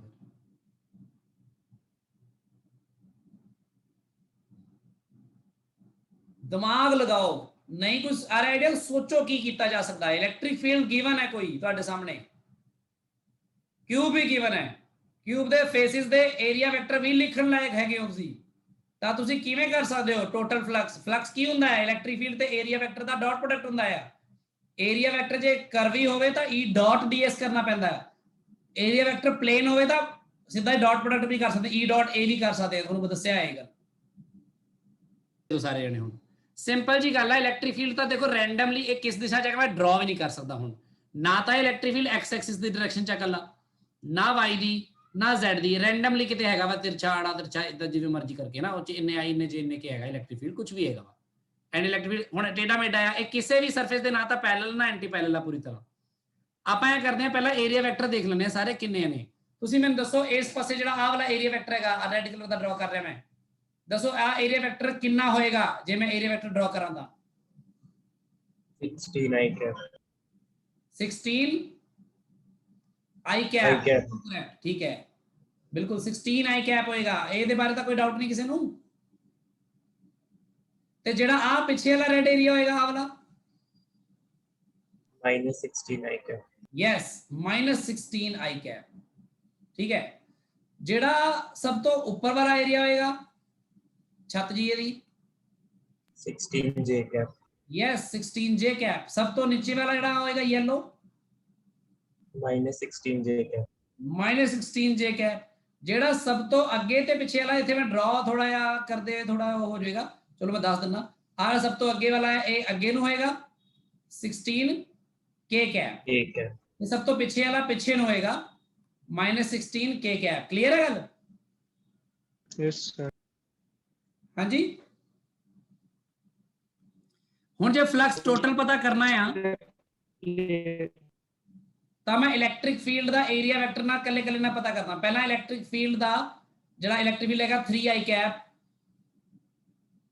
ਮੈਂ ਬਲਕਿ ਇਹਨੂੰ ਫਲਕਸ ਥਰੂ ਸਾਰਿਆਂ ਦੇ ਅਲੱਗ-ਅਲੱਗ ਕਰ ਦੇਣਾ। ਇਹਦੇ ਥਰੂ ਜਿਹੜਾ ਫਲਕਸ ਹੈ ਉਹਦਾ ਨਾਮ ਰੱਖ ਦਿੰਦੇ ਆ φ1, ਇਹਦੇ ਥਰੂ ਫਲਕਸ ਦਾ ਨਾਮ ਰੱਖ ਦਿੰਦੇ ਆ φ2, ਆ ਉੱਪਰ ਵਾਲੇ ਥਰੂ φ3, ਨੀਚੇ ਵਾਲੇ ਥਰੂ φ4, ਅੱਗੇ ਤੇ ਪਿੱਛੇ ਵਾਲੇ φ5 ਤੇ φ6 ਕਰ ਲਓ। ਚਲੋ ਠੀਕ ਹੈ, ਇਧਰਲਾ ਅੱਗੇ ਵਾਲਾ φ5 ਤੇ ਪਿੱਛੇ ਵਾਲਾ φ6।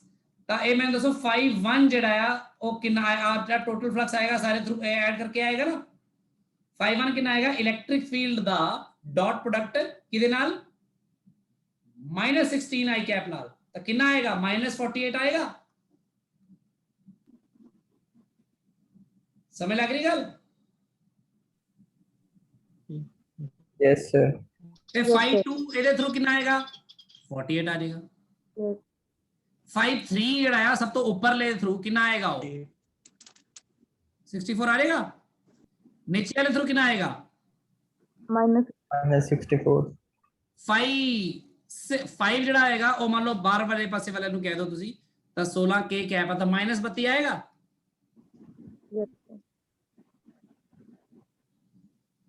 ਤੇ ਦੂਜਾ +32. ਆਨਸਰ ਕੀ ਆਏਗਾ? 0. ਤੇ ਜੇ ਤੁਸੀਂ ਪਹਿਲਾਂ ਹੀ ਸੋਚ ਲੈਂਦੇ ਮੇਰੀ ਗੱਲ ਕਿ ਜਿਹੜਾ ਮਰਜ਼ੀ ਸਰਫੇਸ ਹੋਵੇ, ਜਿਵੇਂ ਦਾ ਮਰਜ਼ੀ ਹੋਵੇ, ਕਲੋਜ਼ ਸਰਫੇਸ ਜੇ ਹੈ ਤੇ ਜੇ ਇਲੈਕਟ੍ਰਿਕ ਫੀਲਡ ਦੀ ਵੈਲਿਊ ਯੂਨੀਫਾਰਮ ਹੈ ਤਾਂ ਜਿੰਨਾ ਫਲਕਸ ਐਂਟਰਿੰਗ ਹੋਏਗਾ ਇੱਕ ਪਾਸੇ ਉਨਾ ਹੀ ਫਲਕਸ ਦੂਜੇ ਪਾਸੋਂ ਲੀਵਿੰਗ ਹੋਏਗਾ ਕਿ ਨਹੀਂ? Yes sir. ਤਾਂ ਆਟੋਮੈਟਿਕਲੀ ਫਲਕਸ ਟੋਟਲ 0 ਆਣਾ ਹੀ ਸੀਗਾ ਨਾ। यस।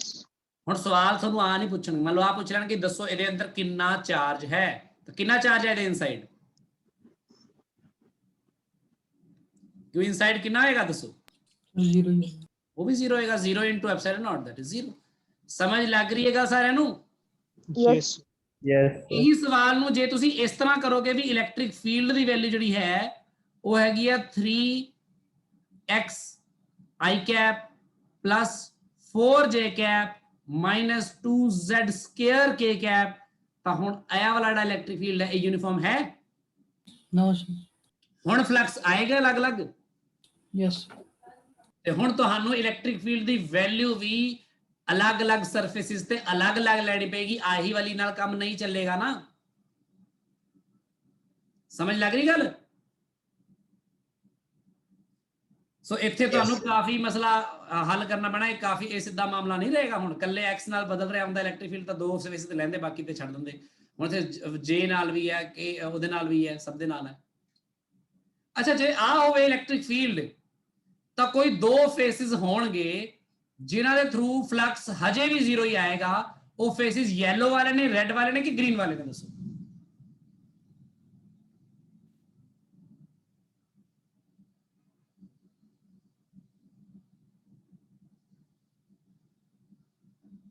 नहीं आएगा, पर नहीं आएगा क्योंकि x ਤੇ z ਤਾਂ ਬਦਲ ਰਹੇ ਹੋਣਗੇ ਉਸ ਫੇਸ ਤੇ, x ਤੇ z ਬਦਲ ਰਹੇ ਹੋਣਗੇ ਤੇ 4j ਕੈਪ ਹੀ ਰਹੇਗਾ, ਯਾਨੀ ਉੱਪਰ ਨੂੰ ਰਹੇਗਾ ਇਲੈਕਟ੍ਰਿਕ ਫੀਲਡ ਤੇ ਉੱਪਰ ਨੂੰ ਰਹੇਗਾ ਤਾਂ ਜਿਹੜਾ ਰੈੱਡ ਵਾਲੇ ਦੋ ਫੇਸਿਸ ਨੇ ਉਹਨਾਂ ਦੇ ਥਰੂ, ਕਿਉਂਕਿ x ਇਧਰ ਅਲੱਗ ਹੈ ਇੱਥੇ ਅਲੱਗ ਹੈ, ਨਹੀਂ ਇੱਥੇ ਨਹੀਂ ਗੱਲ ਬਣੇਗੀ। ਆਵਲਾ ਕੁਐਸਚਨ ਦਿਮਾਗ ਚੋਂ ਕੱਢ ਦੋ ਵੀ ਜਿਹੜਾ ਮੈਂ ਹੁਣੇ ਪੁੱਛਿਆ, ਇਹਨੂੰ ਛੱਡ ਦੋ। ਬਾਕੀ ਗੱਲ ਸਮਝ ਲੱਗ ਗਈ ਸਾਰਿਆਂ ਨੂੰ? ਦੱਸੋ Yes, sir. ਸਵਾਲ ਕਰਦੇ ਆ ਆਪਾਂ, ਇਹ ਗੱਲ ਸਮਝ ਲੱਗ ਰਹੀ ਹੈ ਸਾਰਿਆਂ ਨੂੰ ਕਿ ਨਹੀਂ? Yes, sir. Yes. ਠੀਕ ਹੈ सर ਹਾਂਜੀ। सर येलो वाले लिए जरूर नहीं आएगा। ਅਸਲ ਵਿੱਚ ਗੱਲ ਇਹ ਨਾ, ਯੈਲੋ ਵਾਲੇ ਨੇ ਮੈਂ ਵੀ ਆਈ ਸੋਚ ਕੇ ਪਹਿਲਾਂ ਤਾਂ ਕੁਐਸਚਨ ਪਾਤਾ ਤੁਹਾਨੂੰ, ਬਾਅਦ ਚ ਫਿਰ ਮੈਂ ਸੋਚਣ ਲੱਗ ਗਿਆ, ਮੈਂ ਕਿਹਾ ਨਹੀਂ ਬਈ ਆਹ ਵਾਲਾ ਪੁਆਇੰਟ ਆ, ਜਿਵੇਂ ਯੈਲੋ ਵਾਲੇ ਤੇ ਇੱਥੇ 4j ਕੈਪ ਹੀ ਇਲੈਕਟ੍ਰਿਕ ਫੀਲਡ ਥੋੜੀ ਹੈ, ਇਲੈਕਟ੍ਰਿਕ ਫੀਲਡ ਤਾਂ ਫਿਰ x ਵਾਲੇ ਪਾਸੇ ਵੀ ਹੈ ਥੋੜਾ ਜਿਹਾ, ਹਨਾ, ਤੇ -2z² ਕੈਪ ਵੀ ਹੈ, k ਕੈਪ ਵੀ ਹੈਗਾ ਵਾ, ਤਾਂ ਇਲੈਕਟ੍ਰਿਕ ਫੀਲਡ ਤਾਂ ਪੂਰੀ ਤਰ੍ਹਾਂ ਆਹ ਵਾਲਾ ਹੀ ਇਕੱਲਾ ਥੋੜੀ ਹੈ, ਇਲੈਕਟ੍ਰਿਕ ਫੀਲਡ ਤਾਂ ਵੀ ਹੈ ਕਿ ਨਹੀਂ ਤੁਹਾਨੂੰ, ਹਨਾ, ਤੇ ਫਿਰ ਇਹ ਵਾਲਾ x ਇੱਥੇ ਕੁਝ ਹੋ ਰਿਹਾ, ਇੱਥੇ x ਕੁਝ ਹੋ ਰਿਹਾ, ਇੱਥੇ x ਕੁਝ ਹੋ ਰਿਹਾ, ਇੱਥੇ x ਕੁਝ ਹੋ ਰਿਹਾ, ਇੱਥੇ x ਹੋ ਰਿਹਾ। सर पर एक्स ਲਈ ਤਾਂ ਹੋਏਗੀ ਨਹੀਂ ਫਲਕਸ। ਹਾਂ x ਲਈ ਤਾਂ ਫਲਕਸ ਹੀ ਨਹੀਂ ਹੋਏਗੀ ਇੱਥੇ, ਠੀਕ ਹੈ ਗੱਲ ਬਿਲਕੁਲ, ਤੇ z ਲਈ ਵੀ ਇੱਧਰ ਨੂੰ ਹੋਏਗਾ ਤਾਂ ਨਹੀਂ ਹੋਏਗੀ ਫਲਕਸ, ਫਲਕਸ ਸਿਰਫ 4j ਕੈਪ ਕਰਕੇ ਆਏਗੀ, ਤੇ ਫਿਰ ਯੈਲੋ ਵਾਲਾ ਕਰਕੇ 0 ਹੋਣਾ ਚਾਹੀਦਾ। ਹਾਂ ਠੀਕ ਹੈ, ਕੋਈ ਵੇਰੀਏਸ਼ਨ ਨਹੀਂ ਹੈ, ਬਹੁਤ ਵਧੀਆ, ਠੀਕ ਹੈ, ਵੀ ਗੱਲ ਸਮਝ ਲੱਗ ਗਈ ਗੱਲ ਕੀ ਕਹਿ ਰਹੇ ਆਪਾਂ? ਠੀਕ ਹੈ ਹਿਮਾਨੀ, ਓਨਲੀ ਦਾ ਫਲਕਸ ਆਏਗਾ ਹੀ ਨਹੀਂ ਨਾ, ਮੈਂ ਉਹ ਵੇਰੀਏਸ਼ਨ ਦੇਖਣ ਲੱਗ ਗਿਆ ਸੀ ਉਹਦੀ ਇਕੱਲੀ, ਪਰ ਉਹਦੇ ਨਾਲ ਫਲਕਸ ਥੋੜੀ ਆ ਰਿਹਾ। ਕਲੀਅਰ ਹੈ ਗੱਲ? यस ਗੱਲਾਂ ਨੂੰ ਸਮਝੋ। ਆਪਲੇ ਸਵਾਲ ਦਾ ਜਵਾਬ ਸਿੱਧਾ ਵੀ ਦੇ ਸਕਦਾ ਸੀ ਕੋਈ ਬੱਚਾ, ਜੇ ਉਹ ਦੇਖ ਲੈਂਦਾ ਕਿ ਹੈ ਤਾਂ ਯੂਨੀਫਾਰਮ ਹੀ ਹੈ ਨਾ, ਹੈ ਤਾਂ ਕਲੋਜ਼ ਸਰਫੇਸ ਹੀ ਹੈ ਨਾ, ਤਾਂ ਫਲਕਸ ਟੋਟਲ ਤਾਂ 0 ਆਣਾ ਹੀ ਆਣਾ ਹੈ। ਗੌਸ ਥਿਊਰਮ ਸੋਚ ਲਿਆ ਕਰੋ। ਤੇ ਇੱਥੇ ਕੀ ਹੈ, ਇੱਥੇ x ਤੇ ਡਿਪੈਂਡ ਕਰ ਰਿਹਾ ਸੀ ਇਲੈਕਟ੍ਰਿਕ ਫੀਲਡ, ਇਸ ਲਈ ਫਲਕਸ ਆਪਾਂ ਨੂੰ ਟੋਟਲ ਦੇਖਣਾ ਪੈ ਗਿਆ। ਸਭ ਸਾਰੇ ਨੇ ਸੋਚਿਓ ਇਹਦੇ ਬਾਰੇ, ਠੀਕ ਹੈ। ਬਾਕੀ ਜੋ ਮੈਂ ਤੁਹਾਨੂੰ ਦੱਸੀ ਇਹ ਗੱਲ ਕਿ ਰੋ ਜੇ r ਤੇ ਡਿਪੈਂਡ ਕਰਦਾ ਹੋਵੇ ਤਾਂ ਆਪਾਂ ਨੂੰ ਕੀ ਕਰਨਾ ਪੈਂਦਾ ਹੈ, ਉਹ ਗੱਲ ਤੁਹਾਡੇ ਸਾਹਮਣੇ ਹੈਗੀ ਹੈ। ਹੁਣ ਤੁਸੀਂ ਇੱਕ ਕੁਐਸਚਨ ਉਹਦਾ ਦਾ ਕਰਕੇ ਦੇਖੋ, ਜਿਹੜਾ ਮੈਂ ਸੌਖਾ ਕਰਦੇ ਹਾਂ ਪਹਿਲਾਂ ਆਪਾਂ ਕੋਈ, ਚਲੋ ਇੱਕ ਕੁਐਸਚਨ ਆ ਕਰੋ ਕਿ ਮੰਨ ਲਓ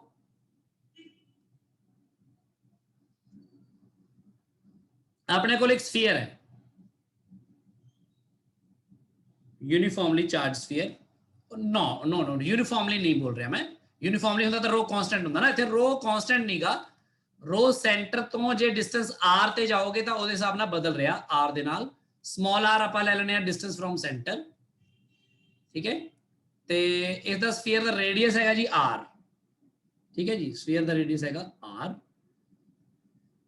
ਤੇ ਜੇ ਇਹਦਾ r ਹੋਵੇ ਡਿਸਟੈਂਸ ਫਰੋਮ ਸੈਂਟਰ, ਤਾਂ ਇਸੇ ਹਿਸਾਬ ਨਾਲ ਇਹਦੀ ਜਿਹੜੀ ਰੋ ਡੈਂਸਿਟੀ ਹੈਗੀ ਆ ਉਹ ਬਦਲ ਰਹੀ ਹੈ, ਤੇ ਇਹਦੀ ਡੈਂਸਿਟੀ ਕਿੰਨੀ ਹੈ, ਰੋ ਇਜ਼ ਗਿਵਨ ਐਜ਼ ਰੋ ਨॉट ਇਨਟੂ r ਵੇਅਰ ਰੋ ਨॉट ਇਜ਼ ਕਾਂਸਟੈਂਟ, ਮਤਲਬ ਪ੍ਰੋਪੋਰਸ਼ਨੈਲਿਟੀ ਕਾਂਸਟੈਂਟ ਵੀ ਦਿੱਤਾ ਹੈ, ਪ੍ਰੋਪੋਰਸ਼ਨਲ ਟੂ r ਹੈ ਸਮਝ ਲਓ, ਠੀਕ ਹੈ। ਤੇ ਆਪਾਂ ਕੀ ਕਰਨਾ, find electric field at r is equal to r/3 from center, r/3 ਤੇ ਇਲੈਕਟ੍ਰਿਕ ਫੀਲਡ ਪਤਾ ਕਰਨਾ ਹੈ। ਸਾਰੇ ਜਣੇ ਜਲਦੀ ਸੋਲਵ ਕਰਕੇ ਦਿਖਾਓ। ਹੁਣ ਤੁਹਾਨੂੰ ਪਤਾ ਹੈ ਕਿ ਇੱਥੇ ਗੌਸਿਸ ਥਿਊਰਮ ਲੱਗੇਗੀ, ਤੇ ਗੌਸਿਸ ਥਿਊਰਮ ਦੇ ਹਿਸਾਬ ਨਾਲ ਜੇ ਤੁਸੀਂ ਕੰਮ ਕਰਦੇ ਹੋ ਤਾਂ ਇਲੈਕਟ੍ਰਿਕ ਫੀਲਡ, ਜਾਂ ਬਲਕਿ ਗੌਸ ਥਿਊਰਮ ਲਗਾਉਣ ਦੀ ਲੋੜ ਹੀ ਨਹੀਂ ਹੈ, ਇੱਥੇ ਤਾਂ ਤੁਸੀਂ ਸ਼ੈਲ ਥਿਊਰਮ ਲਗਾ ਸਕਦੇ ਹੋ ਕਿਉਂਕਿ rho is depending upon r only, ਤੇ ਸ਼ੈਲ ਥਿਊਰਮ ਕੀ ਕਹਿੰਦੀ, q inside upon r² where r is r/3 here, ਤੇ q ਇਨਸਾਈਡ ਕਿਵੇਂ ਪਤਾ ਕਰਨਾ ਹੈ ਇਹ ਤੁਹਾਨੂੰ ਮੈਂ ਕੱਲ ਦੱਸਿਆ ਸੀ। ਸਾਰੇ ਸੋਲਵ ਕਰਕੇ ਆਨਸਰ ਦੱਸੋਗੇ ਮੈਨੂੰ, ਮੈਂ ਜਿਹਦਾ ਨਾਮ ਲਵਾਂਗਾ ਉਹ ਆਨਸਰ ਦੱਸੇਗਾ। ਸਾਰੇ ਜਣੇ ਸੋਲਵ ਕਰੋ within 1 minute or 1.5 minute ਹੋ ਜਾਣਾ ਚਾਹੀਦਾ ਸੋਲਵ। ਹੁਣ ਤੁਸੀਂ ਥਿਉਰੀ ਦੇਖੋ ਕੀ ਹੈ, ਟੌਪਿਕ ਕੀ ਹੈ, ਬਸ ਇਸ ਗੱਲ ਨੂੰ ਸਮਝਣਾ ਹੈ, ਤੁਸੀਂ ਇਹਨੂੰ ਵਰਤਾਂਗੇ ਆਪਾਂ ਅੱਗੇ ਜਾ ਕੇ, ਬਸ ਸਿਰਫ ਸਮਝ ਲਓ ਉਹ ਗੱਲ ਨੂੰ ਕਿ ਇਹ ਗੱਲ ਹੈ ਕੀ ਚੀਜ਼ ਹੈ। ਇਹ ਹੈਗੀ ਹੈ charge distribution on surface of parallel metal plates, parallel metal plates ਤੇ ਗੱਲ ਕਰਦੇ ਹਾਂ, ਬਾਅਦ ਮੈਂ ਨਾਰਮਲ ਗੱਲ ਵੀ ਕਰੂੰਗਾ ਹੋਰ। ਫਿਲਹਾਲ ਆਪਾਂ ਕਰ ਰਹੇ ਹਾਂ charge distribution on surface of metal parallel metal plates. ਇਹ ਟੌਪਿਕ ਤੁਹਾਡੇ ਸਕੂਲ ਐਗਜ਼ਾਮ ਲਈ ਨਹੀਂ ਹੈ, ਸਕੂਲ ਐਗਜ਼ਾਮ ਪਰ ਇਹ ਆਪਾਂ ਨੂੰ ਸਮਝਣਾ ਸਿੱਖਣਾ ਜ਼ਰੂਰੀ ਹੈ ਬਸ, ਠੀਕ ਹੈ।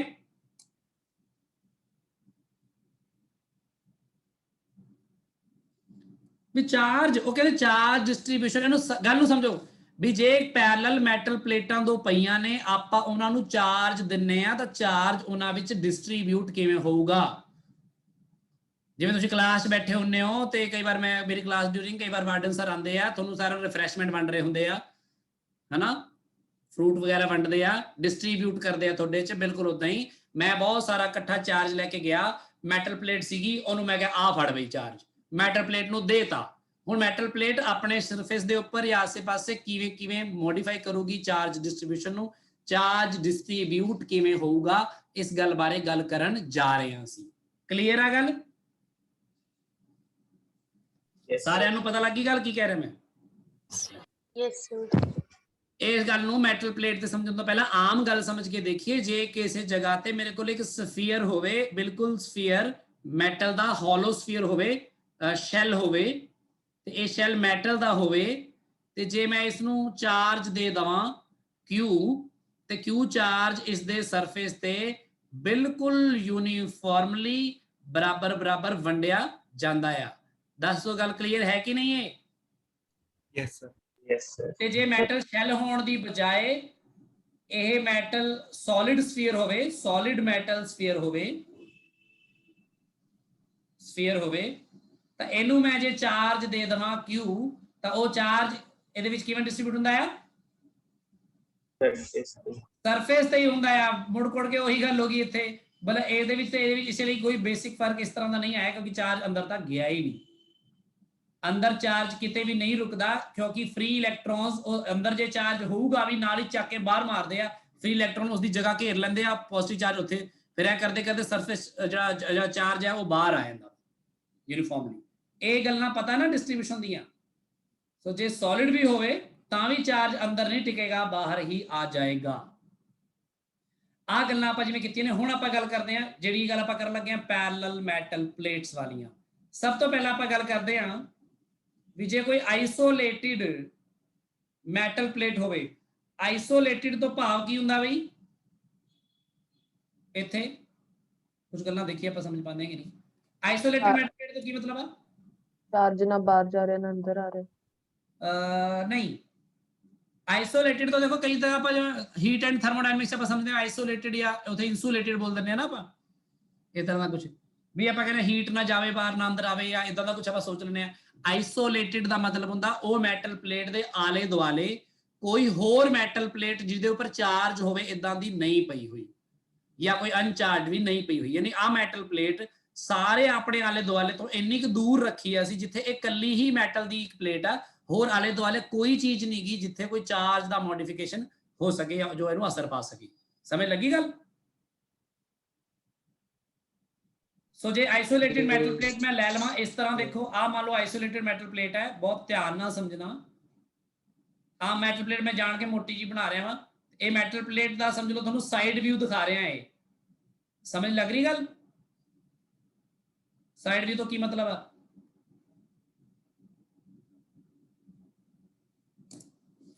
ਆ ਦੇਖੋ ਆ ਬੁੱਕ ਹੈਗੀ ਹੈ, ਮੈਟਲ ਪਲੇਟ ਹੈ ਸਮਝ ਲਓ, ਠੀਕ ਹੈ। ਮੈਂ ਆ ਦਿਖਾ ਰਿਹਾ ਤੁਹਾਨੂੰ, ਸਮਝ ਲੱਗ ਰਹੀ ਗੱਲ? ਉਹ ਬੋਲੋ ਬਈ, ਕੋਈ ਦੇਖ ਰਿਹਾ ਸੁਣ ਰਿਹਾ? Yes, sir. Yes. Yes, sir. ਆ ਮੈਟਲ ਪਲੇਟ ਦਾ ਆ ਸਾਈਡ ਵਿਊ ਤੁਹਾਨੂੰ ਆ ਦਿਖਾ ਰਿਹਾ ਮੈਂ, ਆ ਚੀਜ਼। ਸੋ ਇਸ ਲਈ ਮੈਂ ਐ ਟੇਡਾ ਬਣਾਉਂਗਾ ਤਾਂ ਫਿਰ ਐਵੇਂ 3D ਚ ਉਹ ਬਣਾਉਣਾ, ਇਹ ਲੋੜ ਨਹੀਂ, ਆਪਾਂ ਐ ਬਣਾ ਰਹੇ ਹਾਂ। ਇਹਦੇ ਇਧਰਲਾ ਚਾਰਜ ਜਿਹੜਾ ਆ ਮੈਂ ਇੱਥੇ ਦਿਖਾ ਦੂੰਗਾ ਤੁਹਾਨੂੰ, ਇਧਰਲਾ ਚਾਰਜ ਜਿਹੜਾ ਉਹ ਇੱਥੇ ਦਿਖਾ ਦੂੰਗਾ ਤਾਂ ਕਿ ਤੁਹਾਨੂੰ ਗੱਲ ਸਮਝ ਲੱਗ ਜੇ ਬਸ।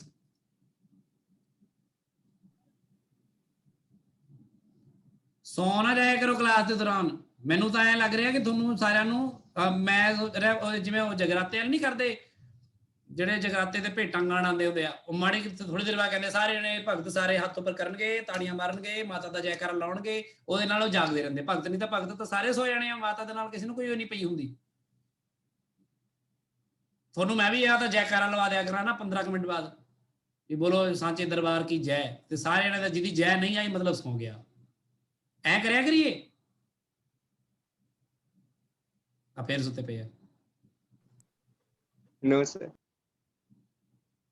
ਸੋ ਮੇਰੀ ਗੱਲ ਦਾ ਰਿਸਪੌਂਸ ਜਿਹੜਾ ਹੈ ਨਾ, ਜਦੋਂ ਮੈਂ ਕਿਸੇ ਦਾ ਨਾਮ ਲੈ ਕੇ ਪੁੱਛਦਾ ਤਾਂ ਉਹ ਦੇਵੇ, ਜਦੋਂ ਮੈਂ ਜਨਰਲੀ ਪੁੱਛਣਾ ਤਾਂ ਸਾਰਿਆਂ ਨੇ ਬੋਲਣਾ ਹੈ, ਚਾਹੇ ਰੌਲਾ ਪੈ ਜੇ ਇੱਥੇ, ਸਾਰਿਆਂ ਨੇ ਬੋਲਣਾ। ਪਰ ਇਹ ਨਹੀਂਗਾ ਕਿ ਮਤਲਬ ਇੱਕ ਦੋ ਜਣੇ ਆਓ ਚਲੋ ਬੋਲ ਦੂਗਾ ਸਰ, ਜੇ ਪੁੱਛਣੇ ਹਾਂਜੀ ਸਮਝ ਆ ਗਿਆ ਚਲੋ ਬੋਲ ਦੂਗਾ, ਐ ਨਹੀਂ। ਤੁਸੀਂ ਬੋਲਣਾ, ਤੁਹਾਡੀ ਜ਼ਿੰਮੇਵਾਰੀ ਆ। ਤੁਸੀਂ ਕਲਾਸ ਲਾ ਰਹੇ ਹੋ, ਤੁਹਾਨੂੰ ਸਮਝ ਨਹੀਂ ਆ ਰਿਹਾ, ਤੁਹਾਡੇ ਨਾਲ ਨਹੀਂ ਗੱਲ ਕਰ ਰਿਹਾ ਮੈਂ, ਸਾਰਿਆਂ ਨਾਲ ਗੱਲ ਕਰ ਰਿਹਾ ਮੈਂ, ਸਾਰਿਆਂ ਨੇ ਬੋਲਣਾ ਆ। ਹੁਣ ਆਈਸੋਲੇਟਿਡ ਮੈਟਲ ਪਲੇਟ ਆ, ਇਹ ਗੱਲ, ਇਹਦਾ ਸਾਈਡ ਵਿਊ ਆ ਗੱਲ ਕਲੀਅਰ ਹੈ ਸਭ ਨੂੰ? Yes, sir. ਹਾਂ, Yes, ਐਵੇਂ sir. ਬੋਲਣਾ ਵਾ ਸਾਰਿਆਂ ਨੇ, ਨਹੀਂ ਤਾਂ ਫਿਜ਼ਿਕਸ ਛੱਡ ਕੇ ਮੈਂ ਭੇਟਾਂ ਗਾਣੀਆਂ ਸ਼ੁਰੂ ਕਰ ਦੇਣੀਆਂ ਨਾਲ ਨਾਲ। ਹੁਣ ਇਹਦੇ ਤੇ ਮੰਨ ਲਓ ਮੈਂ ਚਾਰਜ ਦਿੰਨਾ, ਇਹਨੂੰ ਚਾਰਜ ਦਿੰਨਾ ਮੈਂ Q। ਜਦੋਂ ਮੈਂ Q ਚਾਰਜ ਇਹਨੂੰ ਦਿੰਨਾ ਮੈਟਲ ਪਲੇਟ ਨੂੰ, ਤਾਂ ਇਸ ਤੇ ਚਾਰਜ ਸਰਫੇਸ ਤੇ ਆ ਜਾਂਦਾ ਆ ਇਸ ਤਰ੍ਹਾਂ,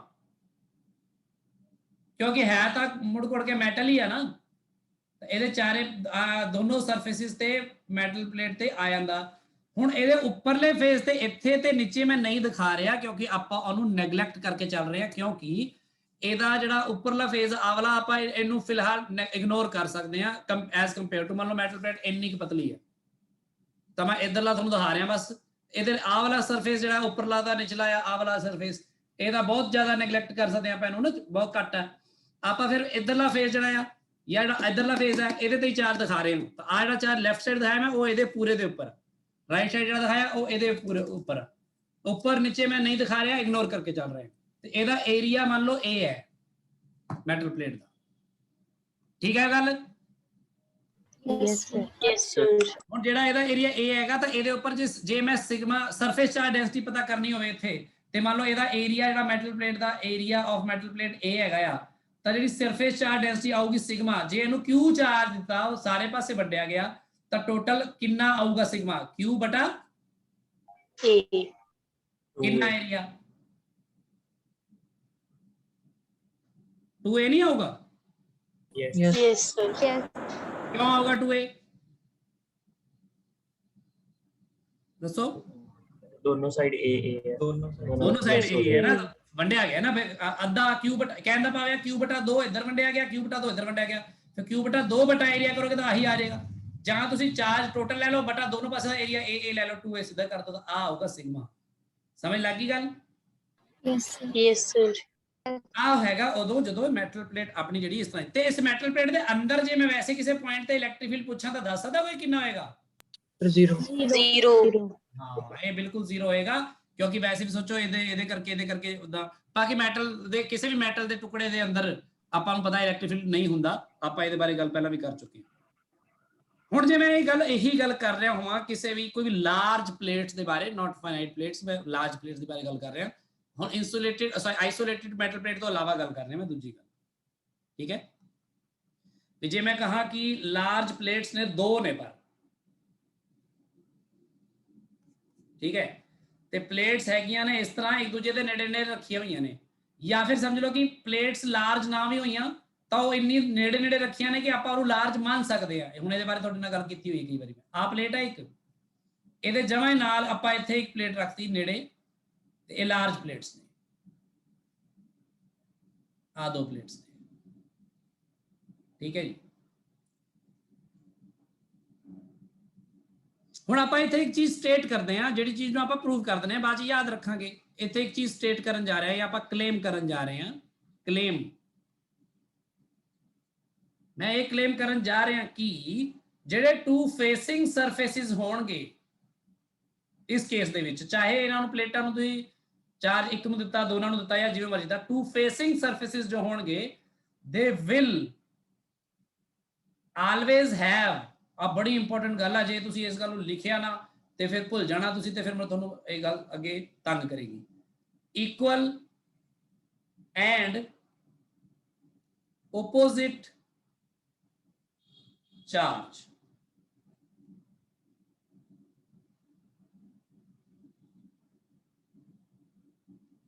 ਸੋ 2 ਫੇਸਿੰਗ ਸਰਫੇਸਿਸ ਜਿਹੜੇ ਹੋਣਗੇ, ਫੇਸਿੰਗ ਸਰਫੇਸਿਸ ਕਿਹੜੇ ਨੇ? ਇੱਕ ਤਾਂ ਇਧਰਲਾ, ਇੱਕ ਇਧਰਲਾ, ਕਿਉਂਕਿ ਇਹ ਦੋਨੋਂ ਇੱਕ ਦੂਜੇ ਨੂੰ ਫੇਸ ਕਰ ਰਹੇ ਨੇ ਨਾ, ਇਹ ਫੇਸਿੰਗ ਸਰਫੇਸਿਸ ਨੇ, ਇਹ ਯਾਦ ਰੱਖਿਓ ਵੀ ਆ ਜਿਹੜੇ ਫੇਸਿੰਗ ਸਰਫੇਸਿਸ ਨੇ, ਇਹਨਾਂ ਦੇ ਉੱਪਰ ਜਿਹੜਾ ਚਾਰਜ ਆਂਦਾ ਹੈ ਉਹ ਹਮੇਸ਼ਾ ਇਕੁਅਲ ਤੇ ਆਪੋਜ਼ਿਟ ਹੀ ਆਏਗਾ, ਹਮੇਸ਼ਾ, ਚਾਹੇ 2 ਪਲੇਟਾਂ ਹੋਣ, 3 ਪਲੇਟਾਂ ਹੋਣ, 4 ਪਲੇਟਾਂ ਹੋਣ, ਫੇਸਿੰਗ ਸਰਫੇਸਿਸ ਦਾ ਚਾਰਜ ਹਮੇਸ਼ਾ ਇਕੁਅਲ ਐਂਡ ਆਪੋਜ਼ਿਟ ਹੋਏਗਾ। ਇਹ ਗੱਲ ਬੜੀ ਇੰਪੋਰਟੈਂਟ ਹੈ, ਤੁਹਾਨੂੰ ਇਹ ਹਮੇਸ਼ਾ ਇਹ ਹੈਲਪ ਵੀ ਕਰੇਗੀ ਇਸ ਗੱਲ ਦੇ ਵਿੱਚ, ਹੁਣ ਸੋਚ ਕੇ ਦੇਖਦੇ ਹਾਂ ਕਿ ਕਿਵੇਂ ਹੋਏਗਾ ਇਹ। ਆਪਾਂ ਇਹਦੇ ਲਈ ਕੀ ਕਰਦੇ ਹਾਂ, ਆਪਾਂ ਇੱਕ ਨਾ ਇਹ ਮੰਨ ਲੈਂਦੇ ਆ ਇੱਕ ਇਮੇਜਿਨਰੀ ਸਰਫੇਸ, ਇਹਦਾ ਪ੍ਰੂਫ ਕਰਦੇ ਹਾਂ। ਚਲੋ ਇਹਦਾ ਪ੍ਰੂਫ ਕਰਦੇ ਹਾਂ, ਇਹਦਾ ਆ ਕਲੇਮ ਦਾ ਪ੍ਰੂਫ ਕਰਦੇ ਹਾਂ ਆਪਾਂ ਵੀ ਕਲੇਮ ਜਿਹੜਾ ਕਰਤਾ ਦਿੱਤਾ ਵੀ ਸਾਬਤ ਕਰਕੇ ਦਿਖਾਓ ਵੀ ਤੁਹਾਡੀ ਗੱਲ ਸਹੀ ਹੈ। ਮੈਂ ਇਹ ਕਹਿ ਰਿਹਾ ਕਿ ਜੇ ਮੈਂ ਇਹ ਸਾਬਤ ਕਰਨਾ ਚਾਹਨਾ ਨਾ, ਮੈਂ ਇਹਦੇ ਅੰਦਰ ਨਾ ਕੋਈ ਇਸ ਤਰ੍ਹਾਂ ਦਾ ਇੱਕ ਸਰਫੇਸ ਗੌਸਿਅਨ ਸਰਫੇਸ ਅਸਿਊਮ ਕਰ ਲੈਣਾ। ਮੰਨ ਲਓ ਇੱਕ ਤਾਂ ਉਸ ਪਲੇਟ ਦੇ ਅੰਦਰ, ਇੱਕ ਪਲੇਸ ਦੇ ਅੰਦਰ ਪਲੇਨ ਇਸ ਤਰ੍ਹਾਂ ਦਾ ਆ ਸਰਫੇਸ ਅਸਿਊਮ ਕਰ ਲਿਆ। ਇਹ ਮੈਟਲ ਪਲੇਟਸ ਨੇ। ਤੁਸੀਂ ਇਹਨੂੰ ਚਾਰਜ ਦਿੱਤਾ ਕਿ ਨਹੀਂ ਦਿੱਤਾ ਇਹ ਬਾਅਦ ਦੀ ਗੱਲ ਆ। ਮੰਨ ਲਓ ਚਾਰਜ ਦਿੱਤਾ ਵੀ ਹੋਇਆ ਤਾਂ ਵੀ ਮੈਂ ਕਹਿ ਰਿਹਾ ਜਿਹੜਾ ਚਾਰਜ ਇੱਥੇ ਇਕੁਅਲ ਐਂਡ ਆਪੋਜ਼ਿਟ ਫੇਸਿਸ ਤੇ ਆਊਗਾ ਇਹ ਹਮੇਸ਼ਾ ਇਹ ਇਕੁਅਲ ਐਂਡ ਆਪੋਜ਼ਿਟ ਹੋਣਾ ਹੀ ਜਾਏਗਾ, ਉਹ ਹੋਣਾ ਹੀ ਪਏਗਾ। ਹੁਣ ਆ ਜਿਹੜਾ ਮੈਂ ਬਣਾਇਆ ਆ ਸਰਫੇਸ, ਇਹਦੇ ਥਰੂ ਫਲਕਸ ਜਿਹੜਾ ਆ ਉਹ ਕਿੰਨਾ ਆ ਰਿਹਾ ਸੋਚ ਕੇ ਦੇਖੋ। ਆ ਜਿਹੜਾ ਮੈਂ ਜਾਣਬੁੱਝ ਕੇ ਛੋਟਾ ਬਣਾਇਆ, ਮੰਨ ਲਓ ਇਹਦਾ ਏਰੀਆ A ਹੈਗਾ, ਆ ਏਰੀਆ A ਹੈ ਤੇ ਇਹਦੀ ਕੋਈ ਵੀ ਪਾਰਟਿਕੂਲਰ ਲੈਂਥ ਜੋ ਮਰਜ਼ੀ ਲੈ ਲਓ। ਇੱਕ ਇਹਦਾ ਪਲੇਨ ਮੈਂ ਇਹਦੇ ਅੰਦਰ ਕਰਤਾ, ਇਹਦੇ ਅੰਦਰ ਕਰਤਾ। ਤੁਸੀਂ ਮੈਨੂੰ ਸਿਰਫ ਇਹ ਦੱਸਣਾ ਹੈ ਕਿ ਇਹਦੇ ਥਰੂ ਫਲਕਸ ਕਿੰਨਾ ਆਏਗਾ।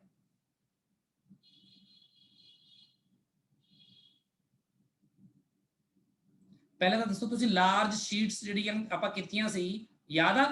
ਹੁਣੀ ਮੈਂ ਉਦੋਂ ਜਦੋਂ ਕਰਾ ਰਿਹਾ ਸੀ ਬਲਜੀਤ ਦੱਸ ਰਿਹਾ ਸੀ ਨਾਲ ਨਾਲ। ਬਲਜੀਤ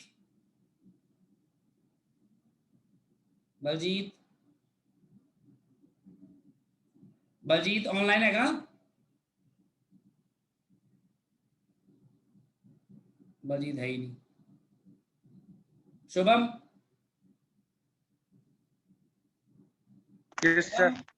ये जो अगर लार्ज शीट है जैसे मैंने उस दिन बताया था, तो यहाँ पे इलेक्ट्रिक फील्ड या इसके इस साइड या इस साइड इलेक्ट्रिक फील्ड डायरेक्शंस क्या होती हैं लार्ज शीट के लिए, ये होती है कि नहीं? Yes sir. अगर ये नेगेटिव होगा तो अंदर की तरफ हो जाएंगी, है ना? यस। तो यहाँ पर मैंने दो लार्ज शीट्स ली हैं, है ना, लार्ज प्लेट्स ली हैं ये दोनों। तो यहाँ पर इलेक्ट्रिक फील्ड जो होगा यहाँ पर वो चाहे इन दोनों की वजह से हो, चाहे एक की वजह से हो, चाहे जो जैसे मर्जी, जैसे हमने पहले भी बात की है इस बारे में जब उस दिन मैं बलजीत से पूछ रहा था, है ना, left to right electric field या इधर को होगा या इधर को होगा, है ना? Yes sir. तो यहाँ पर इस सरफेस पे फ्लक्स जो होगा कितना होगा, सिर्फ इतने सरफेस का पूछ रहा हूं मैं। ये इसको छोड़ दो, इसको छोड़ दो, ये ग्रीन वाला जो दिखा रहा हूँ इसके थ्रू फ्लक्स कितना होगा बोलो। माइनस करेंगे सर सिग्मा 1 माइनस। पहले बताओ एरिया वेक्टर किधर को होगा, ऊपर जब मैं ऐसे दिखाऊं तो ऑलरेडी इधर को होगा कि नहीं? Yes sir. है? और इलेक्ट्रिक फील्ड या लेफ्ट को होगा या राइट को होगा? नहीं। Yes sir. तो फ्लक्स जीरो कितना आएगा? Zero sir. जीरो आएगा ना। फिर तू की सोच की रहा और यस। ਤੇ ਆ ਜਿਹੜਾ ਅੰਦਰ ਆ ਗਿਆ ਇਹਦੇ ਇੱਥੇ ਵੀ ਜਾਂ ਇੱਥੇ ਵੀ ਜਾਂ ਇੱਥੇ ਵੀ, ਇੱਥੇ ਇਲੈਕਟ੍ਰਿਕ ਫੀਲਡ ਕਿੰਨਾ ਆ? जीरो। ਤਾਂ ਫਲਕਸ ਕਿੰਨਾ ਆਏਗਾ? ਇੱਥੇ ਇੱਥੇ ਤੇ ਇੱਥੇ ਵੀ ਫਲਕਸ ਕਿੰਨਾ ਆਏਗਾ? ਤਾਂ ਟੋਟਲ ਫਲਕਸ ਕਿੰਨਾ ਆਏਗਾ ਦੱਸੋ? Zero zero zero. ਸਮਝ ਲੱਗੀ ਸਾਰਿਆਂ ਨੂੰ ਗੱਲ? Yes sir. ਤੇ ਜੇ ਟੋਟਲ ਫਲਕਸ ਜ਼ੀਰੋ ਆ ਗਿਆ ਇਹਦਾ ਮਤਲਬ ਹੈ ਇਸ ਸਰਫੇਸ ਦੇ ਅੰਦਰ Q ਇਨਸਾਈਡ ਕਿੰਨਾ ਆਏਗਾ? Zero zero. ਤੇ Q ਇਨਸਾਈਡ ਇਹਦੇ ਵਿੱਚ ਚਾਰਜ ਹੈ ਹੀ ਕਿੱਥੇ ਆ? ਇਸ ਸਰਫੇਸ ਦੇ ਵਿੱਚ ਜਿੰਨਾ ਏਰੀਆ ਆ ਵਾ ਤੇ ਜਿੰਨਾ ਏਰੀਆ ਆ ਵਾ ਸ਼ੀਟ ਦਾ। ਤੇ ਮੰਨ ਲਓ ਜੇ ਇੱਥੇ ਚਾਰਜ, ਕਿਉਂਕਿ ਸਰਫੇਸ ਚਾਰਜ ਡੈਂਸਿਟੀ ਹੋਣੀ ਹੈ, ਕੋਈ ਡਿਸਟ੍ਰੀਬਿਊਸ਼ਨ ਹੋਈ ਹੋਣੀ ਆ, ਤਾਂ ਮੰਨ ਲਓ ਇੱਥੇ ਚਾਰਜ Q1 ਹੋਣਾ, ਇੱਥੇ ਚਾਰਜ Q2 ਹੋਣਾ, ਤਾਂ ਫਿਰ ਇਹਦਾ total charge Q1 plus Q2 ਉਹਦੇ ਇਨਸਾਈਡ ਆਏਗਾ, ਹੈ ਕਿ ਨਹੀਂ? ਇਧਰਲੇ ਸਰਫੇਸ ਤੇ Q1 ਇੱਥੇ Q2। ਹੁਣ ਦੇਖੋ, ਹੁਣ ਮੈਂ ਪੁੱਛ ਰਿਹਾ ਗੱਲ ਕਰ ਰਿਹਾ ਤਾਂ ਕੋਈ ਵੀ ਨਹੀਂ ਬੋਲ ਰਿਹਾ। ਹੁਣੀ ਸਾਰਿਆਂ ਨੂੰ ਮੈਂ ਕਹਿ ਕੇ ਹਟਿਆ ਵਾਂ ਕਿ ਸਾਰਿਆਂ ਨੇ ਬੋਲਣਾ, ਬੋਲ ਕੋਈ ਵੀ ਨਹੀਂ ਰਿਹਾ। ਹੁਣ ਪਤਾ ਨਹੀਂ ਮਤਲਬ ਕਿਹੜੇ ਹਿਸਾਬ, ਮੈਂ ਥੋੜੀ ਕਲਾਸ ਹੀ ਬੰਦ ਕਰ ਦੇਣੀ ਹੈ, ਗੱਲ ਹੀ ਖਤਮ ਆ। ਮੈਂ ਕੱਲ ਨੂੰ ਕਹਿ ਦੇਣਾ ਕਿ ਮੈਂ ਕਹਿੰਦੇ ਉਹਨਾਂ ਨੂੰ ਸੈਕਸ਼ਨ A ਵਾਲਿਆਂ ਨੂੰ ਹੀ ਪੜਾਉਂਗਾ, ਮੈਂ ਤੁਹਾਨੂੰ ਨਹੀਂ, ਤੁਹਾਡਾ ਮੈਂ ਕੋਈ ਹੋਰ ਦੇਖ ਲੈਣਾ, ਫਿਰ ਹੀਲਾ ਕਰ ਦਿੰਦੇ ਆ ਤੁਸੀਂ। ਜਿੱਥੇ ਮੈਂ ਇਸ ਤਰ੍ਹਾਂ ਬੇਜਾਨ ਲੋਕਾਂ ਨੂੰ ਨਹੀਂ ਪੜਾ ਸਕਦਾ। ਜਿਹੜਾ ਬੰਦਾ ਰਿਐਕਟ ਨਹੀਂ ਕਰ ਸਕਦਾ, ਨਾਲ ਬੋਲ ਨਹੀਂ ਸਕਦਾ, ਅਟੈਂਟਿਵਲੀ 2 ਘੰਟੇ ਬੈਠ ਕੇ ਗੱਲ ਦਾ ਜਵਾਬ ਨਹੀਂ ਦੇ ਸਕਦਾ, ਫੋਨ ਸਾਹਮਣੇ ਰੱਖ ਕੇ ਸੁੱਤਾ ਪਿਆ, ਇਹ ਬੱਚੇ ਨੂੰ ਮੈਂ ਨਹੀਂ ਪੜਾਊਗਾ। ਪਤਾ ਨਹੀਂ ਕਿਹੜੀ ਦੁਨੀਆ 'ਚ ਰਹਿੰਦੇ ਤੁਸੀਂ ਸਾਰਿਆਂ ਨੇ। ਹੁਣੀ ਗੱਲ ਕਰਕੇ ਹਟਿਆ ਵਾਂ, ਤੁਹਾਨੂੰ ਅਕਲ ਹੀ ਨਹੀਂ ਕੀ ਕੋਈ, ਤੁਹਾਨੂੰ ਥੋੜੀ ਇੰਪਰੂਵ ਕਰ ਸਕਦਾ ਫਿਰ ਮੈਂ।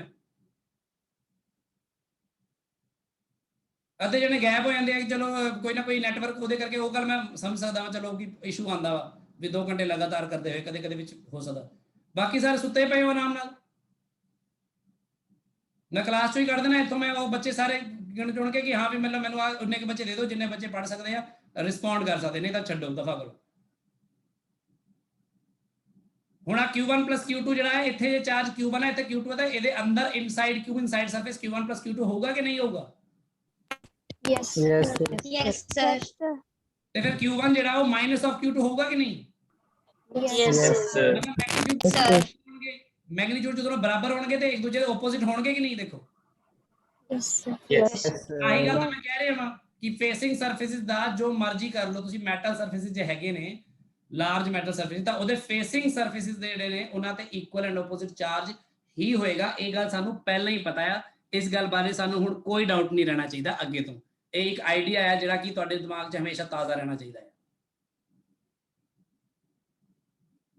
ਹੁਣ ਆਪਾਂ ਡਿਸਟ੍ਰੀਬਿਊਸ਼ਨ ਦੇਖ ਲੈਣਾ ਕਿਵੇਂ ਹੋਏਗੀ, ਫਿਰ ਡਿਸਟ੍ਰੀਬਿਊਸ਼ਨ ਪਤਾ ਕਿਵੇਂ ਲੱਗੇਗਾ ਸਾਨੂੰ, ਕਿਉਂਕਿ ਅਸੀਂ ਤਾਂ ਆਪਣੇ ਵੱਲੋਂ ਚਾਰਜ ਦੇ ਰਹੇ ਹਾਂ ਉਹਨੂੰ ਬਸ, ਤੇ ਆਪਾਂ ਦੇਖ ਰਹੇ ਹਾਂ। ਹੁਣ ਮੰਨ ਲਓ ਕੋਈ ਮੈਟਲ ਸ਼ੀਟ ਆ ਮੈਟਲ ਸ਼ੀਟ ਆ, ਫਿਰ ਹੁਣ ਆਹ ਵਾਲੇ ਕੇਸਿਸ ਨੂੰ ਹੁਣ ਤੁਸੀਂ ਧਿਆਨ ਰੱਖਣਾ। मान लो आ एक मेटल शीट आ या मेटल प्लेट आ इस पासे, ते आ एक मेटल प्लेट हैगी है इस पासे। सिंपल जिहा काम है कि मैं इस मेटल प्लेट नूं चार्ज दे रहा Q, इस मेटल प्लेट नूं मैं इनू भी चार्ज दे रहा, क्योंकि दोनों नूं चार्ज दे सकता मैं, इनू माइनस Q दे रहा मान लो। ਹੁਣ ਇਹ ਪਲੇਟਾਂ ਨੇ ਡਿਸਟ੍ਰੀਬਿਊਟ ਕਰਨਾ ਆਪਣੇ ਆਪ, ਆ ਚਾਰਜ ਦਿੱਤਾ ਇਹਨੂੰ ਮੈਂ ਇਹਨੇ ਦਿੱਤਾ ਇਹਨੂੰ ਮੈਂ ਦੇਤਾ, ਹੁਣ ਡਿਸਟ੍ਰੀਬਿਊਸ਼ਨ ਹੋਣੀ ਹੈ ਤਾਂ ਕਿੰਨਾ ਚਾਰਜ ਜਿਹੜਾ ਹੋਏਗਾ ਇਹਨਾਂ ਵਿੱਚ ਆਏਗਾ ਕਿਸੇ ਵੀ ਜਗ੍ਹਾ ਤੇ, ਇਹ ਤੁਸੀਂ ਦੇਖਣਾ ਹੈ।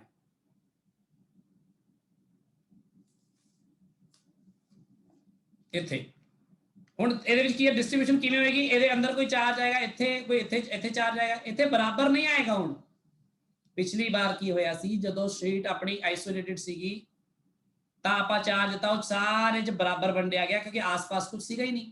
ਪਰ ਹੁਣ ਇੱਥੇ ਆਸ-ਪਾਸ ਕੁਝ ਹੈ, ਇੱਥੇ ਆ ਨਾਲ ਪਈ ਹੈ ਦੂਜੀ ਪਲੇਟ, ਇਹਦੇ ਨੈਗੇਟਿਵ ਦੇ ਕਰਕੇ ਇਹਦੇ ਵਿੱਚੋਂ ਇਲੈਕਟ੍ਰੋਨ ਇਧਰਲੇ ਪਾਸੇ ਜ਼ਿਆਦਾ ਖਿੱਚਣੇ ਆ ਤਾਂ ਇਹਨੂੰ ਬਰਾਬਰ ਨਹੀਂ ਵੰਡਣ ਦੇਣਾ ਉਹਨੂੰ। ਇੱਥੇ ਜਿਹੜੀ ਡਿਸਟ੍ਰੀਬਿਊਸ਼ਨ ਹੋਣੀ ਆ ਉਹ ਯੂਨੀਫਾਰਮ ਨਹੀਂ ਹੋ ਪਾਏਗੀ ਹੁਣ, ਕਿਉਂਕਿ ਇਹ ਦੋ ਪਲੇਟਾਂ ਪਈਆਂ ਨੇ। ਇਹੀ ਆਪਾਂ ਸਿੱਖਣੀ ਗੱਲ ਅੱਜ।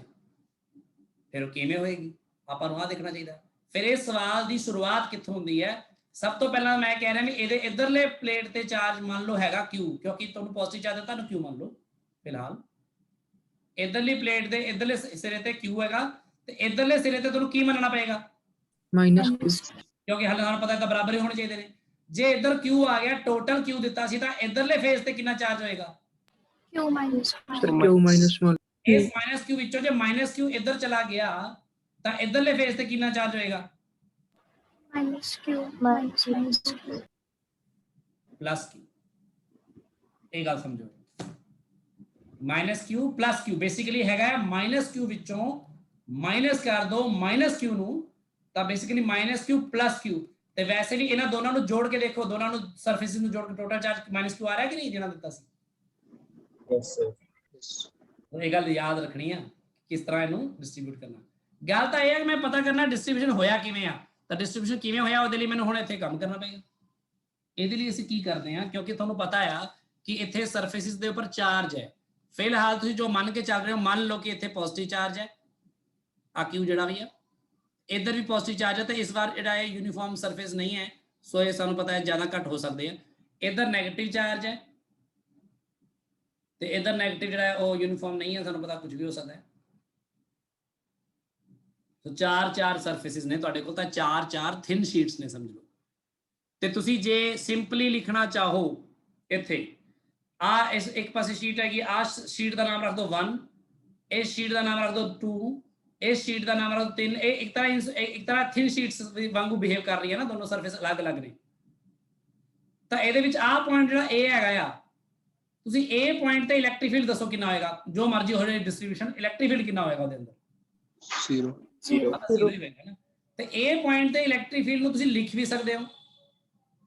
ਉਸ ਇਲੈਕਟ੍ਰਿਕ ਫੀਲਡ ਨੂੰ ਦੇਖਣ ਦੇ ਲਈ ਤੁਸੀਂ A ਪੁਆਇੰਟ ਤੇ ਕੱਲੇ ਸਰਫੇਸ ਕਰਕੇ ਇਲੈਕਟ੍ਰਿਕ ਫੀਲਡ ਲਿਖੋਗੇ। ਲੈਫਟ ਟੂ ਰਾਈਟ ਵਾਲੇ ਨੂੰ ਆਪਾਂ ਪੋਜ਼ਿਟਿਵ ਮੰਨ ਲਾਂਗੇ, ਰਾਈਟ ਟੂ ਲੈਫਟ ਵਾਲੇ ਨੂੰ ਮਾਈਨਸ ਕਰਦੇ ਰਵਾਂਗੇ, ਸੋ ਦੈਟ ਆਪਾਂ ਨੂੰ ਸਿੰਪਲ ਪਤਾ ਲੱਗ ਜਾਏ ਇਲੈਕਟ੍ਰਿਕ ਫੀਲਡ ਐਟ A ਕਿੰਨਾ ਹੈ। ਹੁਣ ਇਹਦੇ ਉੱਪਰ ਆ ਪਹਿਲੇ ਸਰਫੇਸ ਕਰਕੇ ਇਲੈਕਟ੍ਰਿਕ ਫੀਲਡ ਕਿੰਨਾ ਹੋਏਗਾ ਦੱਸ ਸਕਦਾ ਕੋਈ? A ਪੁਆਇੰਟ ਦੇ ਉੱਪਰ ਇਸ ਪਹਿਲੇ ਸਰਫੇਸ ਦੇ ਕਰਕੇ ਇਲੈਕਟ੍ਰਿਕ ਫੀਲਡ ਕਿੰਨਾ ਹੋਏਗਾ? sigma by 2 sigma by epsilon 2 naught. epsilon. ਹਾਂ ਸਿਗਮਾ ਬਾਈ 2 ਐਪਸਾਈਲਨ ਨੋਟ, ਜਿੱਥੇ ਕਿ ਸਿਗਮਾ ਹੁੰਦੀ ਹੈ ਉਹਦੀ surface charge density. Surface charge density ਲਈ ਸਾਨੂੰ ਇਹਦਾ ਟੋਟਲ ਚਾਰਜ Q ਲੈ ਕੇ Q - Q ਉਹਨੂੰ ਏਰੀਆ ਨਾਲ ਬਟਾ ਕਰਨਾ ਪਏਗਾ ਤਾਂ ਇਹ ਸਿਗਮਾ ਆਏਗੀ ਕਿ ਨਹੀਂ? Yes, sir. Yes, sir. ਫਿਰ 2 ਐਪਸਾਈਲਨ ਨੋਟ ਇਹਦੇ ਨਾਲ ਲਗਾਉਣਾ ਪਏਗਾ, ਸਿਗਮਾ ਬਾਈ 2 ਐਪਸਾਈਲਨ ਨੋਟ। ਕਲੀਅਰ ਹੈ? Yes, Yes. sir. ਇਹ ਰਾਈਟ Yes, ਨੂੰ sir. ਹੋਏਗਾ। ਫਿਰ ਜਿਹੜਾ ਦੂਜੇ ਸਰਫੇਸ ਦੇ ਕਰਕੇ ਹੋਏਗਾ ਉਹ ਲੈਫਟ ਨੂੰ ਹੋਏਗਾ ਨਾ, Yes, Yes, sir. sir. Yes. ਤਾਂ ਉਹਨੂੰ ਮਾਈਨਸ ਕਰ ਦਈਏ ਨਾ ਫਿਰ, ਹੈ ਕਿ ਨਹੀਂ? Yes. ਤੇ A ਪੁਆਇੰਟ ਦੇ ਉੱਪਰ ਤੀਜੇ ਸਰਫੇਸ ਦੇ ਕਰਕੇ ਕਿੱਧਰ ਨੂੰ ਹੋਏਗਾ ਇਲੈਕਟ੍ਰਿਕ ਡਾਇਰੈਕਸ਼ਨ ਦੱਸੋ ਬਸ ਕਿੱਧਰ ਨੂੰ ਹੋਏਗੀ? Left to right or right to left? Left to right. ਹਾਂ ਕਿਉਂਕਿ ਤੀਜਾ ਸਰਫੇਸ 네ਗੇਟਿਵ ਹੈ ਤੇ ਹੋਏਗਾ ਕਿੰਨਾ? ਇੰਨਾ। ਆਪਾਂ ਇਹਨੂੰ ਲਿਖਾਂਗੇ ਇੰਨਾ ਹੀ। ਪਤਾ ਲੱਗੀ ਗੱਲ? ਆਪਾਂ ਸਿੰਪਲ ਦੇਖ ਰਹੇ ਹੋ, ਲੈਫਟ ਟੂ ਰਾਈਟ ਵਾਲੇ ਨੂੰ ਪੋਜ਼ਿਟਿਵ ਲੈਂਦੇ ਰਹੋ, ਰਾਈਟ ਟੂ ਲੈਫਟ ਵਾਲੇ ਨੂੰ ਨੈਗੇਟਿਵ ਲੈਂਦੇ ਰਹੋ, ਬਾਅਦ ਚ ਮਾਈਨਸ ਕਰ ਦਿਓ, ਹਨਾ? Yes. ਤੇ ਚੌਥੇ ਕਰਕੇ ਵੀ Left to right. ਤਾਂ ਜਿਹੜਾ ਟੋਟਲ ਚਾਰਜ ਇੱਥੇ ਜਿਹੜਾ ਹੈਗਾ -Q + Q ਜਿਹੜਾ ਹੈਗਾ ਨਾ, ਪਹਿਲੀ ਗੱਲ ਤਾਂ ਇਹ ਆ -Q + ਇੱਥੇ ਬਹੁਤ ਧਿਆਨ ਰੱਖਣਾ ਤੁਸੀਂ ਵੀ ਇਸ ਗੱਲ ਦਾ, ਵੀ ਇੱਥੇ ਆਪਾਂ ਸਿਰਫ ਮੈਗਨੀਟਿਊਡ ਲੈਣਾ ਆ ਤੇ ਆ ਜਿਹੜਾ ਚਾਰਜ ਹੈ ਨੈਗੇਟਿਵ ਆ ਓਵਰਆਲ ਉੱਪਰਲਾ, ਤਾਂ ਆਪਾਂ ਕੱਲਾ ਮੈਗਨੀਟਿਊਡ ਲਵਾਂਗੇ ਤਾਂ ਉਹਨੂੰ Q - Q ਨਹੀਂ ਲਿਖਾਂਗੇ ਬਲਕਿ ਕੈਪੀਟਲ Q ਵਿੱਚੋਂ -Q ਲਿਖਾਂਗੇ ਨਾ ਆਪਾਂ। ਇਹ ਗੱਲ ਤੇ ਗਲਤੀ ਕਰ ਜਾਂਦੇ ਨੇ ਬੱਚੇ, ਧਿਆਨ ਰੱਖਿਓ, ਇਹਨੂੰ ਸੋਚੋ। ਮੈਂ ਇਹ ਕਹਿ ਰਿਹਾ, ਮੰਨ ਲਓ ਜਸਟ ਐਗਜ਼ਾਮਪਲ, ਮੰਨ ਲਓ ਇੱਥੇ ਟੋਟਲ ਤੁਸੀਂ ਚਾਰਜ ਜਿਹੜਾ ਦਿੱਤਾ ਸੀਗਾ Q, ਉਹ ਦਿੱਤਾ ਸੀਗਾ ਮੰਨ ਲਓ -10 ਕੂਲਮ, ਠੀਕ ਹੈ? ਉਹਦੇ ਵਿੱਚੋਂ ਮੰਨ ਲਓ -4 ਇੱਧਰ ਪਾਸੇ ਆ ਗਿਆ ਤਾਂ ਇੱਥੇ ਕਿੰਨਾ ਬਚਿਆ? -6. ਪਰ ਮੈਨੂੰ -6 ਮੈਨੂੰ 6 ਹੀ ਚਾਹੀਦਾ ਨਾ ਇੱਥੇ ਤਾਂ ਚਾਰਜ ਲਿਖਣ ਲਈ, ਮੈਂ ਤਾਂ ਸਿਗਮਾ ਲਿਖਣਾ ਸਿਰਫ। ਬਾਕੀ ਡਾਇਰੈਕਸ਼ਨਾਂ ਤਾਂ ਮੈਂ ਵੈਸੇ ਹੀ left to right, right to left ਨੂੰ ਲੈ ਕੇ ਚੱਲ ਹੀ ਰਿਹਾ, ਫਿਰ ਮੈਂ ਚਾਰजेस ਨੂੰ ਨੈਗੇਟਿਵ ਪੋਜ਼ਿਟਿਵ ਫਾਰਮ 'ਚ ਥੋੜੀ ਲਿਖੂੰਗਾ। ਅਲੋਂਗ AB ਅਲੋਂਗ BA ਲਿਖ ਕੇ ਚੱਲ ਰਿਹਾ ਤਾਂ ਕੱਲਾ ਮੈਗਨੀਟਿਊਡ ਲਿਖ ਦੇਣਾ ਆਪਾਂ। ਤਾਂ ਇੱਥੇ ਮੈਂ Q ਜਿਹੜਾ ਟੋਟਲ ਚਾਰਜ ਦਾ ਮੈਗਨੀਟਿਊਡ ਟੋਟਲ Q ਸੀਗਾ, ਉਹਦੇ ਵਿੱਚੋਂ Q ਉਧਰ ਚਲਾ ਗਿਆ ਵਾ, ਟੋਟਲ ਮੈਗਨੀਟਿਊਡ ਤਾਂ ਇੰਨੇ ਬਚਿਆ ਨਾ। Yes, sir. Yes, ਆ sir. ਧਿਆਨ ਰੱਖਣਾ ਸਾਰਿਆਂ ਨੇ, ਇੱਥੇ ਗਲਤੀ ਨਹੀਂ ਕਰਨੀ। ਹੁਣ ਇਹਨੂੰ ਜੇ ਦੇਖਿਆ ਜਾਵੇ ਇਲੈਕਟ੍ਰਿਕ ਫੀਲਡ ਐਟ A, ਆ ਸਾਰਾ ਲਿਖਤਾ ਮੈਂ ਚਾਰੋਂ ਸਰਫੇਸਿਸ ਕਰਕੇ, ਹੋਣਾ ਕਿੰਨਾ ਚਾਹੀਦਾ ਹੈ? 0. 0। ਆ ਤੇ ਆ ਵੈਸੇ ਹੀ ਕੱਟੇ ਜਾਣੇ ਆ, ਡਿਸਟੈਂਸ ਤੇ ਡਿਪੈਂਡ ਨਹੀਂ ਕਰਦਾ, ਨੇੜੇ ਦੂਰ ਦੀ ਗੱਲ ਹੀ ਨਹੀਂ ਰਹਿੰਦੀ ਨਾ ਇੱਥੇ ਲੌਂਗ ਸ਼ੀਟ ਲਈ। ਤਾਂ ਇੱਥੇ ਦੱਸੋ ਕੀ ਆਏਗਾ ਫਿਰ ਇੱਥੇ ਐਲਸੀਐਮ ਇਹ ਆ ਜਾਏਗਾ, ਇਹ ਕਟੇਗਾ, ਬੇਸਿਕਲੀ ਇਹ Q - Q + Q - Q, 2 Times Q - Q ਆ ਜਾਏਗਾ। Yes, sir. Yes, sir. ਤਾਂ Q - Q = 0 आ जाएगा ये सब सॉल्व करके? Yes. Q बराबर है Q आ जाएगा? Yes, sir. Yes, sir. Yes, sir. हमें लग रही सारा गल? Yes, sir. Yes, sir. फिर डिस्ट्रीब्यूशन की विधि हुई, जे Q बराबर है Q आ गया ਤਾਂ ਇੱਧਰ ਪੁੱਟ ਕਰਕੇ ਦੇਖਿਓ Q ਨੂੰ Q ਦੇ ਬਰਾਬਰ, ਤੇ ਇੱਧਰਲੇ ਫੇਸ ਤੇ ਕਿੰਨਾ ਆਏਗਾ ਚਾਰਜ? 0. ਤੇ ਇੱਧਰ 0. ਇੱਥੋਂ ਸਾਨੂੰ ਪਤਾ ਲੱਗ ਰਿਹਾ ਹੋਇਆ ਕੀ ਆ, ਹੋਇਆ ਇਹ ਆ ਕਿ ਜਦੋਂ ਤੁਸੀਂ ਹੁਣ ਦੇਖੋ, ਮੈਂ ਇਹੀ ਗੱਲ ਪਹਿਲਾਂ ਲਿਖ ਦਿੰਦਾ ਤੁਸੀਂ ਸਾਰਿਆਂ ਨੇ ਕਹਿਣਾ ਪਤਾ ਨਹੀਂ ਆ ਕਿੱਥੋਂ ਆ ਗਿਆ। ਹੁਣ ਆਪਾਂ ਸਾਰੀ ਗੱਲ ਜੇ ਇਕੱਲੀ ਨੂੰ ਕਰਦੇ ਹੋਏ ਇੱਥੇ ਪਹੁੰਚ ਗਏ ਆ। ਹੁਣ ਸਾਨੂੰ ਇੱਕ ਗੱਲ ਪਤਾ ਲੱਗੀ ਹੈ, ਨਵੀਂ ਗੱਲ, ਕਿ ਜੇ 2 ਸ਼ੀਟਾਂ ਰੱਖੀਆਂ ਜਾਣ ਇਸ ਤਰ੍ਹਾਂ ਤੇ ਇਹਨੂੰ ਚਾਰਜ ਦਿੱਤਾ ਜਾਵੇ Q ਤੇ ਇਹਨੂੰ ਦਿੱਤਾ ਜਾਵੇ -Q, ਤਾਂ ਉਹਦਾ ਸਾਰਾ ਹੀ -Q ਚਾਰਜ ਇੱਧਰ ਆ ਜਾਏਗਾ, ਦੂਜੇ ਸਰਫੇਸ ਤੇ ਕੋਈ ਚਾਰਜ ਨਹੀਂ ਰਹਿਣਾ, ਤੇ ਇਹਦਾ ਸਾਰਾ ਹੀ ਪੋਜ਼ਿਟਿਵ ਚਾਰਜ ਇੱਧਰ ਆ ਜਾਏਗਾ ਫੇਸਿੰਗ ਸਰਫੇਸਿਸ ਤੇ, ਦੂਜੇ ਸਰਫੇਸ ਤੇ ਕੋਈ ਚਾਰਜ ਨਹੀਂ ਰਹਿਣਾ। ਸਮਝ ਲੱਗੀ ਗੱਲ? Yes, sir. Yes, sir. ਇੱਥੇ ਜਿਹੜੀ ਸਿਗਮਾ ਆਏਗੀ ਸਰਫੇਸ ਚਾਰਜ ਡੈਂਸਿਟੀ, ਉਹ Q ਬਟਾ ਕੱਲਾ A ਆਏਗੀ ਇੱਥੇ ਵੀ, ਕਿਉਂਕਿ ਦੂਜੇ ਸਰਫੇਸ ਤੇ ਕੋਈ ਚਾਰਜ ਗਿਆ ਹੀ ਨਹੀਂ, ਇਹ ਨਿਊਟਰਲ ਹੈ ਇੱਧਰਲਾ ਸਰਫੇਸ, ਇੱਧਰਲਾ ਵੀ। ਇਹ ਗੱਲ ਆਪਾਂ ਸਾਬਿਤ ਕੀਤੀ ਆ ਹੁਣੀ, ਦੱਸੋ ਗੱਲ ਕਲੀਅਰ ਹੋਈ ਸਭ ਨੂੰ? Yes, Yes, sir. sir. Yes, sir. So basically ਅਸੀਂ ਇਹ ਪ੍ਰੂਵ ਕਰਤਾ ਕਿ ਜਦੋਂ ਅਸੀਂ ਕੋਈ ਵੀ ਪੋਜ਼ਿਟਿਵ ਚਾਰਜ ਦਿੰਨੇ ਆ ਲੈਫਟ ਪਲੇਟ ਨੂੰ, ਨੈਗੇਟਿਵ ਜਾਂ ਰਾਈਟ ਪਲੇਟ ਨੂੰ, then they will appear on the facing surfaces। But ਇਹ ਉਦੋਂ ਹੋਇਆ ਹੈ ਜਦੋਂ ਆਪਣਾ ਦੋਨੋਂ ਨੂੰ ਆਪਾਂ ਬਰਾਬਰ ਚਾਰਜ ਦਿੱਤਾ, ਤਾਂ ਹੋਇਆ ਇਹ, ਹੈਨਾ? ਜਿਵੇਂ ਕਿ Yes, ਜੇ ਮੈਂ sir. ਇਧਰਲੀ ਸ਼ੀਟ ਨੂੰ ਦਵਾਂਗਾ 10 ਕੂਲਮ 10 ਮਾਈਕਰੋ ਕੂਲਮ, ਇਧਰਲੀ ਦਵਾਂਗਾ -10 ਮਾਈਕਰੋ ਕੂਲਮ, ਤਾਂ ਸਾਰਾ ਮਾਈਨਸ ਇੱਧਰ ਤੇ ਸਾਰਾ ਪੋਜ਼ਿਟਿਵ ਇੱਧਰ। ਕਲੀਅਰ ਹੋਈ ਗੱਲ? Yes, Yes, sir. Sir. ਹੁਣ ਸਾਰਿਆਂ ਨੇ ਤੁਸੀਂ ਉਹੀ ਪੁਆਇੰਟ 1 2 3 4 ਸਰਫੇਸ ਮੰਨ ਕੇ ਇਹੀ ਕੰਮ ਕਰਕੇ ਤੁਸੀਂ ਦੱਸਣਾ ਹੈ ਮੈਨੂੰ।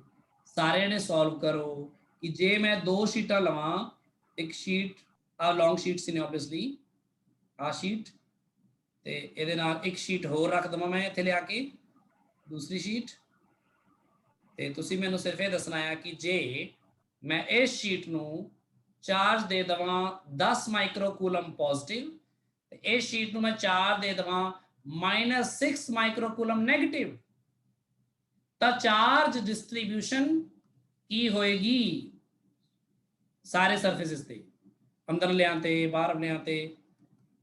ਇਹਨੂੰ ਸੋਲਵ ਕਰੋ, ਦੱਸੋ ਮੈਨੂੰ। ਆ ਪਹਿਲਾ ਸਰਫੇਸ ਹੈ, ਆ ਦੂਜਾ, ਆ ਤੀਜਾ, ਆ ਚੌਥਾ, ਸਾਰੇ ਸਰਫੇਸਿਸ ਤੇ ਕਿੰਨਾ ਕਿੰਨਾ ਚਾਰਜ ਡਿਸਟ੍ਰੀਬਿਊਟ ਹੋਇਆ ਹੈ ਤੁਸੀਂ ਸਾਰੇ ਹੁਣੀ ਸੋਲਵ ਕਰਕੇ ਦੱਸੋ। ਬਿਲਕੁਲ ਇਸੇ ਮੈਥਡ ਨਾਲ ਜਿਸ ਨਾਲ ਪਿਛਲਾ ਪੇਜ ਕੀਤਾ ਹੈ, ਦੇਖ ਲਓ ਆਪਣੀ ਆਪਣੀ ਕਾਪੀ ਤੇ ਇਹਨੂੰ ਬਣਾਓ ਤੇ ਉਹਦੇ ਵਿੱਚ ਫਿਰ ਤੁਸੀਂ ਆਪਣੇ ਆਪ ਕੋਈ A ਪੁਆਇੰਟ ਕਿਸੇ ਮੈਟਰ ਸਰਫੇਸ ਦੇ ਅੰਦਰ ਇੱਧਰ ਜਾਂ ਉੱਧਰ ਜਿਹੜੇ ਮਰਜ਼ੀ ਚ ਲੈ ਲਿਓ, ਫਿਰ ਉਹਦੇ ਉੱਪਰ ਚਾਰੋਂ ਸਰਫੇਸਿਸ ਕਰਕੇ ਦੇਖਿਓ।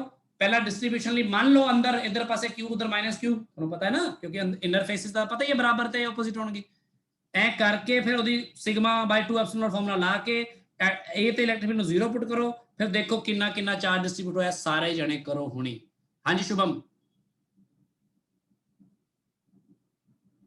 नो सर कर रहा हूँ सर। करो सारे ने। ਤੁਸੀਂ ਮੈਨੂੰ ਦੱਸਣਾ ਕੀ ਤੇ ਕਿੰਨਾ ਚਾਰਜ ਆਏਗਾ, ਮੈਨੂੰ ਨਹੀਂ ਪਤਾ ਹੁਣੇ।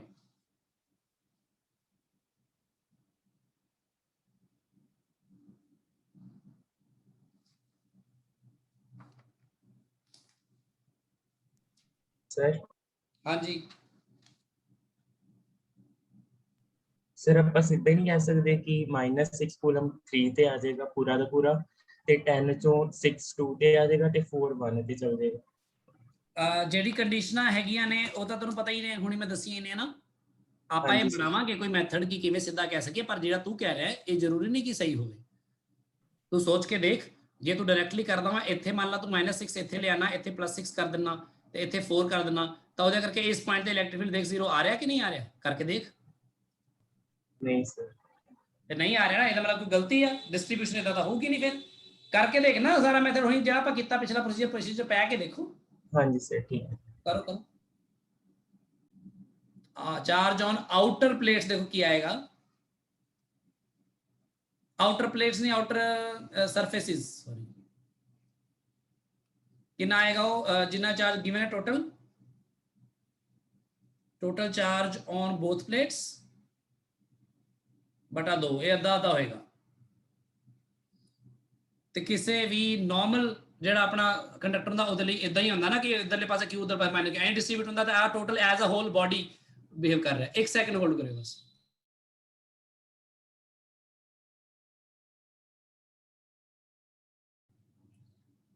ਬਈ 2 ਮਿੰਟ ਹੋਲਡ ਕਰਿਓ, ਬਾਹਰ ਨਾ ਗੇਟ ਤੇ ਕੋਈ ਆਇਆ, ਮੈਂ 1 ਮਿੰਟ ਆਇਆ।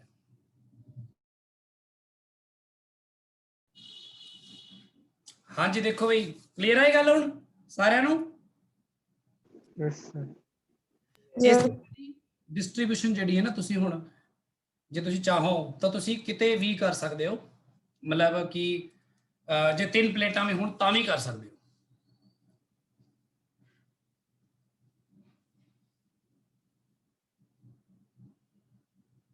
सर हाँ जी सर अगर 3 प्लेट्स होंगी तो हम क्या डिवाइडेड बाय 3 करेंगे सर टोटल चार्ज, या उसका ऐसा कुछ नहीं होता है आउटर सरफेस का वो?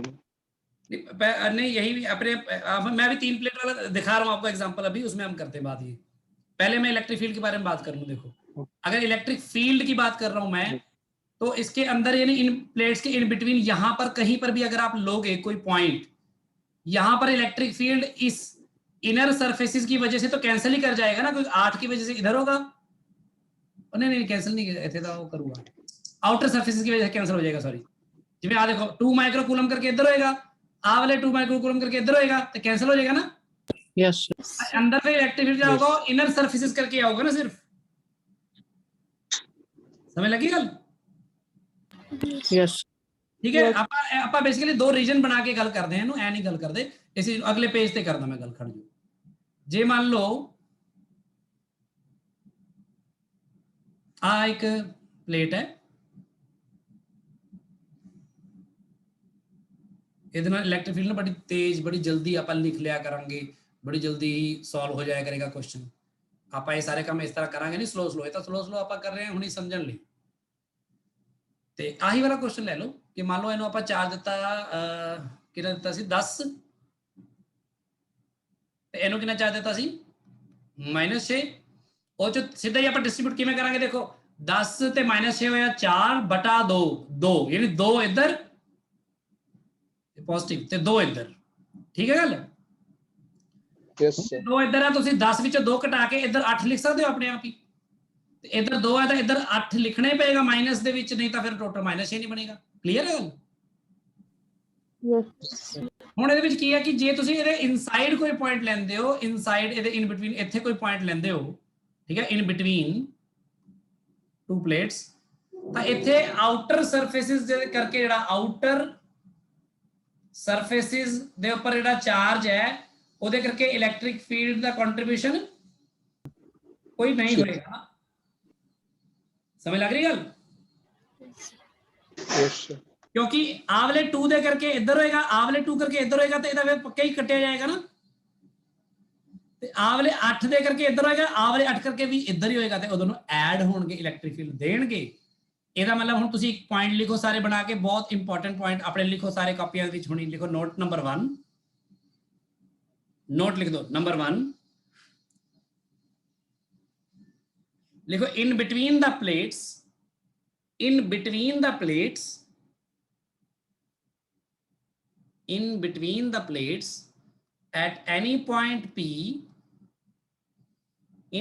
the plates at any point P मैं P दिखा भी रहे थे तुम P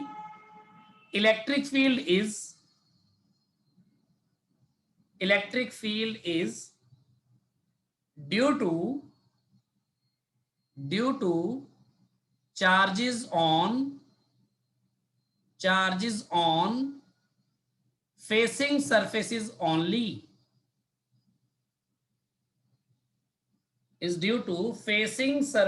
only that is the surface 2 and 3 that is the surface 2 and 3 ਹੁਣ ਸੋਚ ਕੇ ਦੇਖੋ ਜੇ ਤੁਸੀਂ ਕੋਈ ਪੁਆਇੰਟ ਇੱਧਰ ਲੈਣੇ ਹੋ ਆਊਟਸਾਈਡ Q ਇਹਦੇ ਉੱਪਰ ਆ ਵਾਲੇ 2 ਦੇ ਕਰਕੇ ਇੱਧਰ ਹੋਏਗਾ ਫੀਲਡ ਤੇ ਆ ਵਾਲੇ 2 ਦੇ ਕਰਕੇ ਵੀ ਇੱਧਰ ਹੀ ਹੋਏਗਾ ਨਾ ਤੇ ਇਹ ਜੁੜੇਗਾ ਹਨਾ ਇਹ ਦੇਏਗਾ ਫੀਲਡ ਪਰ ਜੇ 8 ਦੇ ਕਰਕੇ ਦੇਖਿਆ ਵੀ ਤਾਂ 8 ਦੇ ਕਰਕੇ ਇੱਧਰ ਹੋਏਗਾ ਤੇ -8 ਕਰਕੇ ਇੱਧਰ ਹੋਏਗਾ ਇਹ ਕੈਨਸਲ ਹੋ ਜਾਣਗੇ ਨਹੀਂ Yes, sir. तो at अगला पॉइंट लिखो at any point outside the plates that is Q and R Q ना लो भाई Q ना लो Q तो चार्ज यूज करते चलो R and S कह लो at any point outside the plates that is R and S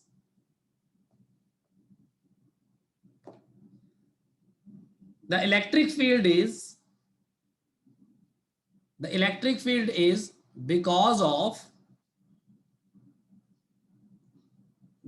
field is because of charges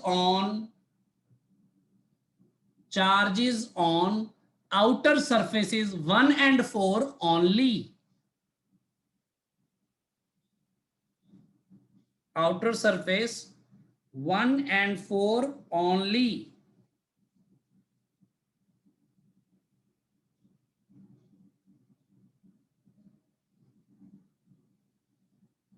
क्योंकि अंदर वाले करके तो कैंसिल आउट हो जाता सो ਤੁਹਾਨੂੰ ਪਤਾ ਲੱਗ ਗਿਆ ਇੱਧਰ ਇਸ ਰੀਜਨ ਵਿੱਚ ਜਿਹੜਾ ਆ ਸਿਰਫ ਆਊਟਰ ਸਰਫੇਸਿਸ ਕਰਕੇ ਆ ਰਿਹਾ ਹਵਾ ਇਲੈਕਟ੍ਰਿਕ ਫੀਲਡ ਇੱਥੇ ਸਿਰਫ ਇਨਰ ਸਰਫੇਸਿਸ ਕਰਕੇ ਆ ਰਿਹਾ ਇਲੈਕਟ੍ਰਿਕ ਫੀਲਡ ਹੈ ਨਾ ਇੱਧਰ ਫਿਰ ਆਊਟਰ ਸਰਫੇਸਿਸ ਕਰਕੇ ਇਹ ਯਾਦ ਰਹੇਗਾ ਹੁਣ ਸਭ ਨੂੰ Yes, sir.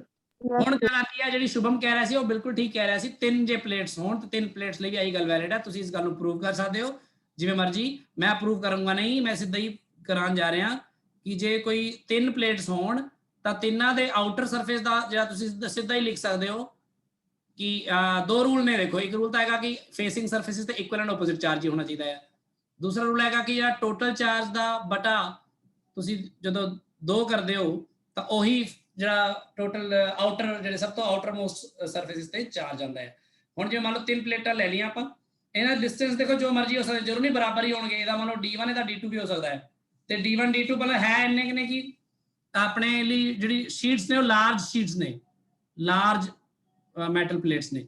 ਲਾਰਜ ਪਲੇਟਸ ਦੇ ਲਈ ਤੁਹਾਨੂੰ ਪਤਾ ਡਿਸਟੈਂਸ ਤੇ ਡਿਪੈਂਡ ਨਹੀਂ ਕਰਦਾ ਇਲੈਕਟ੍ਰਿਕ ਫੀਲਡ ਦਾ ਮੈਗਨੀਟਿਊਡ, ਇਸ ਲਈ ਆਪਾਂ ਇਹ ਗੱਲਾਂ ਉੱਥੇ ਕਰ ਸਕਦੇ ਹਾਂ।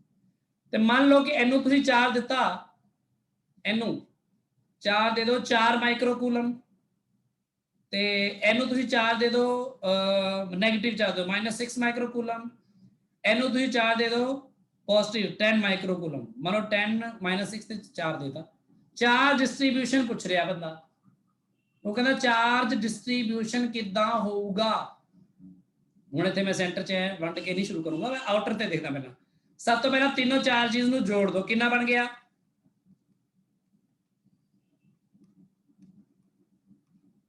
ਉਹਦਾ ਬਟਾ ਕਿੰਨਾ ਕਰਾਂਗਾ? 2 ਹੀ ਕਰਾਂਗਾ ਮੈਂ, ਮੀਨ ਨਾ ਕਰਦੇ ਉਹਦਾ, ਕਿਉਂਕਿ ਦੇਖੋ ਟੋਟਲ ਚਾਰਜ ਕਿਸੇ ਵੀ ਮੈਟਲ ਦੇ ਨਾਰਮਲ ਉਹਦੀ ਗੱਲ ਕਰੋ, ਦੋ ਸਰਫੇਸਿਸ ਜਿਹੜੇ ਹੁੰਦੇ ਨੇ ਜਦੋਂ ਆ ਇਲੈਕਟ੍ਰਿਕ ਫੀਲਡ ਅਪਲਾਈ ਕਰਦੇ ਹੋ ਤਾਂ ਸਾਰਾ ਜਿਹੜਾ ਚਾਰਜ ਡਿਸਟ੍ਰੀਬਿਊਸ਼ਨ ਐ ਹੁੰਦਾ ਨਾ, ਇੱਧਰ ਨੈਗੇਟਿਵ ਇੱਧਰ ਪੋਜ਼ਿਟਿਵ, ਐ ਕਰਕੇ ਡਿਸਟ੍ਰੀਬਿਊਟ ਹੁੰਦਾ ਨਾ। यस तो ਉੱਥੇ ਥੋੜਾ ਕਿਉਂਕਿ ਮੈਟਲ ਦੀ ਸ਼ੇਪ ਕੁਝ ਵੀ ਹੋ ਸਕਦੀ ਹੈ, ਚਾਰ ਡੈਂਸਿਟੀਜ਼ ਅਲੱਗ-ਅਲੱਗ ਹੋ ਸਕਦੀਆਂ, ਉਹ ਇੱਥੇ ਆਪਾਂ ਪਲੇਨ ਲੈ ਰਹੇ ਹਾਂ, ਇਸ ਲਈ ਆਪਾਂ ਚੁੱਪ ਕਰਕੇ ਸਭ ਤੋਂ ਆਊਟਰ ਮੋਸਟ ਦੀ ਗੱਲ ਕਰਾਂਗੇ। ਆਊਟਰ ਮੋਸਟ ਤੇ ਕਿੰਨਾ ਆਏਗਾ? 10 ਤੇ 4 14 - 6 8/2 4, ਤਾਂ ਇੱਥੇ ਆਏਗਾ +4 ਕੂਲਮ ਮਾਈਕਰੋਕੂਲਮ, इधर भी +4 माइक्रोकूलम ही आएगा। और जे इधर +4 आ गया, इधर इनर सरफेस ते कितना चार्ज होएगा? देखो 0 भी हो सकता है, ते जे इधर 0 ते इधर कितना होएगा? 0 ते इथे -6 टोटल सीगा, तो -6 ताई होगा जे इथे -6 होगा, ते जे इथे -6 होगा इथे कितना होना पैना? +6 ते 6 ते 4 देखो 10 भी बन गया अपने आप ही, बन गई ना डिस्ट्रीब्यूशन।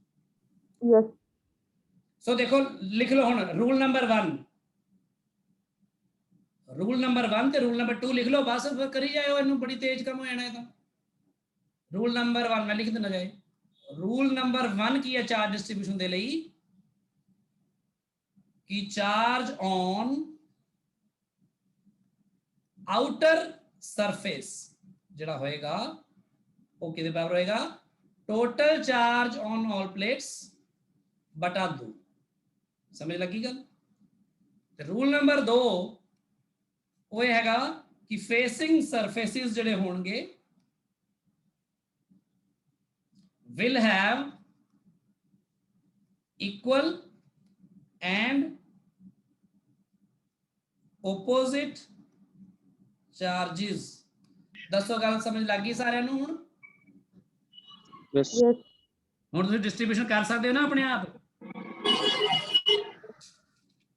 ਕਈ ਵਾਰ ਮਾਮਲਾ ਆਪਣਾ ਇਦਾਂ ਹੁੰਦਾ, ਕਈ ਵਾਰ ਮਾਮਲਾ ਇੰਨਾ ਸਿੱਧਾ ਨਹੀਂ ਵੀ ਹੁੰਦਾ, ਪਰ ਇੱਕ ਗੱਲ ਯਾਦ ਰੱਖਿਓ, these rules, ਇਹ ਬੜੀ ਇੰਪੋਰਟੈਂਟ ਗੱਲ ਮੈਂ ਲਿਖ ਰਿਹਾ, ਦੇਖੋ these rules are valid only if there is no other electric field around the plates।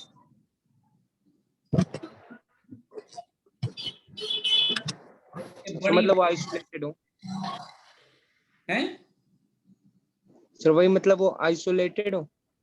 हाँ आइसोलेटेड हो, यानी वो आपस में एक दूसरे पे असर डाल सकती हो, पर उनको उनके ऊपर कोई और ऐसी चीज असर ना डाल रही हो जो यहाँ पर मैंने पिक्चर में दिखाई। एक किदा ऑडियो ऑन है भी, विच हॉर्न वगैरह की आवाज़ आ रही है, थोड़ा सोचा करो भी आप ही क्लास चल रही है भी मेरा ऑडियो ऑन हो गया वा, उसकी आवाज़ भी आ रही है, थोड़ा खुद का पता लगना चाहिए। हरमनदीप कौर,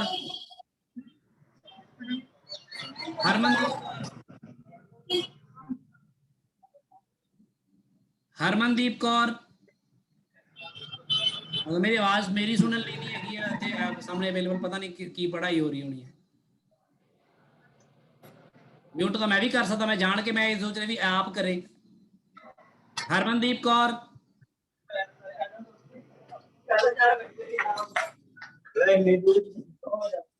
हरमनदीप कौर,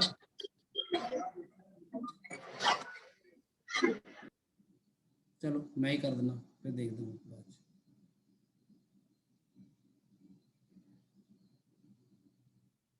ਹੁਣ ਆ ਸਾਰੀ ਗੱਲ ਜਿਹੜੀ ਹੈ ਵੈਲਿਡ ਉਦੋਂ ਆ ਸਾਰੇ ਰੂਲ ਉਦੋਂ ਲਾਉਂਗੇ ਤੁਸੀਂ ਜਦੋਂ ਕੋਈ ਬਾਹਰਲਾ ਇਲੈਕਟ੍ਰਿਕ ਫੀਲਡ ਨਾ ਹੋਵੇ। ਜਦੋਂ ਬਾਹਰਲਾ ਇਲੈਕਟ੍ਰਿਕ ਫੀਲਡ ਆਇਆ ਹੁੰਦਾ ਨਾ, ਉਹ ਇਹਨਾਂ ਨੂੰ ਫਿਰ ਮੋਡੀਫਾਈ ਕਰ ਦਿੰਦਾ, ਕਿਉਂਕਿ ਫ੍ਰੀ ਇਲੈਕਟ੍ਰੋਨ ਇੱਧਰ ਤੋਂ ਭੱਜ ਸਕਦੇ ਨੇ। ਉਹ ਬਾਹਰਲਾ ਇਲੈਕਟ੍ਰਿਕ ਫੀਲਡ ਫਿਰ ਇੱਥੇ ਅਸਰ ਪਾਉਂਦਾ, ਉਹ ਕਹਿੰਦਾ ਵੀ ਮੈਂ ਇੱਧਰੋਂ ਉੱਧਰੋਂ ਇੱਧਰ ਕਰ ਸਕਦਾ ਇਹਨਾਂ ਨੂੰ। ਫਿਰ ਉਦੋਂ ਸਾਨੂੰ ਸੋਚਣਾ ਪੈ ਜਾਂਦਾ ਕਿ ਜੇ ਆਊਟਰ ਇਲੈਕਟ੍ਰਿਕ ਫੀਲਡ ਵੀ ਕੋਈ ਹੋਵੇ ਤਾਂ ਕਿਵੇਂ ਕੰਮ ਕਰਨਾ। ਇਹ ਬੜਾ ਇੰਪੋਰਟੈਂਟ ਗੱਲ ਹੈ, ਹੁਣ ਸੁਣ ਲਓ ਯਾਰ। If some external field is also present, then ਆਪਾਂ ਕਿਵੇਂ ਕੰਮ ਕਰਾਂਗੇ। ਉਹਦੇ ਲਈ ਕੁਐਸਚਨ ਹੀ ਕਰਦੇ ਆਪਾਂ ਕਿ ਮੰਨ ਲਓ ਆਪਣੇ ਕੋਲ ਇੱਕ ਪਲੇਟ ਹੈ, ਹਾਂ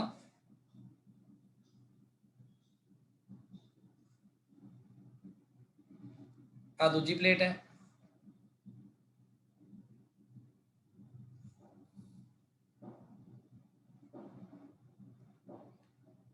ਤੇ ਇਹਨੂੰ ਆਪਾਂ ਚਾਰਜ ਦਿੱਤਾ ਮੰਨ ਲਓ Q, ਇਹਨੂੰ ਵੀ ਪੋਜ਼ਿਟਿਵ ਦਿੱਤਾ ਪਰ ਇਹਨੂੰ ਆਪਾਂ ਦਿੱਤਾ 3Q। Q ਦੀ ਫਾਰਮ ਜਾ ਸਕਦੇ ਹੋ। ਪਰ ਜਿਹੜੀ ਪਲੇਟਾਂ ਨੇ ਨਾ ਇਹ ਐਕਸਟਰਨਲ ਇਲੈਕਟ੍ਰਿਕ ਫੀਲਡ E ਵਿੱਚ ਪਈਆਂ ਨੇ ਸਾਰੀਆਂ। ਐਕਸਟਰਨਲ ਇਲੈਕਟ੍ਰਿਕ ਫੀਲਡ E ਆਪਾਂ ਅਪਲਾਈ ਕੀਤਾ ਹੈ ਇਸ ਪੂਰੇ ਰੀਜਨ ਵਿੱਚ। ਇਹ E ਕਿੱਥੋਂ ਆਇਆ ਪਤਾ ਨਹੀਂ ਕੌਣ ਆ, ਇੱਥੇ ਕੋਈ ਹੋਣਾ ਚਾਰਜ, ਇੱਥੇ ਕੋਈ ਅਲੱਗ ਤੋਂ ਹੋਣਾ। ਆਪਾਂ ਇੱਕ ਰੀਜਨ ਵਿੱਚ ਪਏ ਹਾਂ ਜਿੱਥੇ ਇਲੈਕਟ੍ਰਿਕ ਫੀਲਡ ਪਹਿਲਾਂ ਤੋਂ ਹੀ E ਹੈ। ਸੋ ਇਹਦਾ ਕੁਐਸਚਨ ਵੀ ਨਾਲ ਲਿਖ ਲਓ ਸਾਰੇ ਨੇ। The two large conducting plates having charges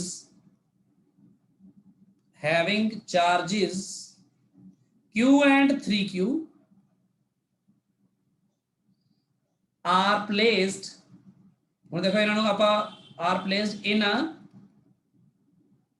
region where there is external electric field E. External field भी हैगा। Now find charge distribution। मतलब वही तुझे पता करना चारों सरफेसेस ते किवें किवें चार्ज डिस्ट्रीब्यूट होएगा। ਹੁਣ ਕਰਨ ਵਾਲਾ ਬੱਚਾ ਤਾਂ ਆ ਸੋਚ ਸਕਦਾ ਸਿੱਧੇ ਕਿ ਵੀ Q ਜਮਾ 3Q 4Q ਹੋ ਗਿਆ ਬਟਾ 2 ਕਰ ਲਓ ਤਾਂ 2Q ਇੱਧਰ 2Q ਇੱਧਰ। ਜੇ 2Q ਇੱਧਰ ਦਾ ਅੰਦਰ -Q ਹੋ ਜਾਏਗਾ, ਇੱਧਰ -Q ਇੱਧਰ +Q ਹੋ ਜਾਏਗਾ ਤੇ ਗੱਲ ਬਣ ਜਾਏਗੀ। ਪਰ ਉਹ ਗੱਲ ਤਾਂ ਬਣਨੀ ਸੀ ਜੇ ਆ ਐਕਸਟਰਨਲ ਫੀਲਡ ਨਾ ਹੁੰਦਾ ਤਾਂ ਹੋ ਜਾਣੀ ਸੀ। ਪਰ ਜੇ ਐਕਸਟਰਨਲ ਫੀਲਡ ਹੈ ਤਾਂ ਫਰਕ ਪਏਗਾ। ਹੁਣ ਇਹਦਾ ਜਵਾਬ ਕਰਨ ਲਈ ਤੁਸੀਂ ਫਿਰ ਉਦਾਂ ਹੀ ਜਾਓਗੇ, ਇੱਧਰ Q ਮੰਨੋਗੇ -Q ਮੰਨੋਗੇ ਜਾਂ ਇੱਧਰ Q ਇੱਧਰ -Q ਮੰਨ ਸਕਦੇ ਹੋ, ਮਰਜ਼ੀ ਹੈ ਤੁਹਾਡੀ। ਉਸ ਤੋਂ ਬਾਅਦ ਤੁਸੀਂ electric field at any point A ਲਓਗੇ ਤੇ ਉਹਦੇ ਵਿੱਚ ਜਦੋਂ 4 ਫੇਸਿਸ ਦੇ ਕਰਕੇ ਇਲੈਕਟ੍ਰਿਕ ਫੀਲਡ ਲਓਗੇ ਤਾਂ ਨਾਲ N ਨੂੰ ਵੀ ਲੈਣਾ ਪਏਗਾ ਲੈਫਟ ਟੂ ਰਾਈਟ, ਤੇ ਇਸ E ਦੀ ਫਾਰਮ 'ਚ ਵੀ ਆਨਸਰ ਆਏਗਾ ਫਿਰ ਸਮਾਲ q।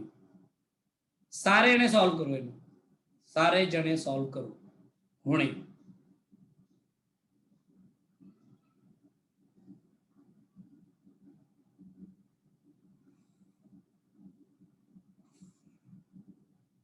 सारे सॉल्व करो, स्क्रीन वाल ना देखो, तुसी अपना काम करो।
ਹੋਇਆ ਕਿਸੇ ਦਾ ਸੋਲਵ?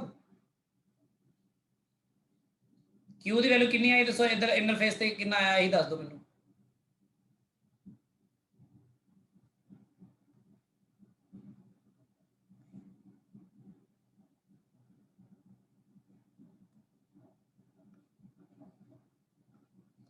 ਚਲੋ ਸਾਰੇ ਇੱਧਰ ਦੇਖ ਲਓ ਫਿਰ ਜਲਦੀ ਪਹਿਲਾਂ, ਨਹੀਂ ਤਾਂ ਟਾਈਮ ਹੋ ਜਾਣਾ ਫਿਰ। ਆ Q ਆ 3 ਕਿਉਂ ਹੈਗਾ?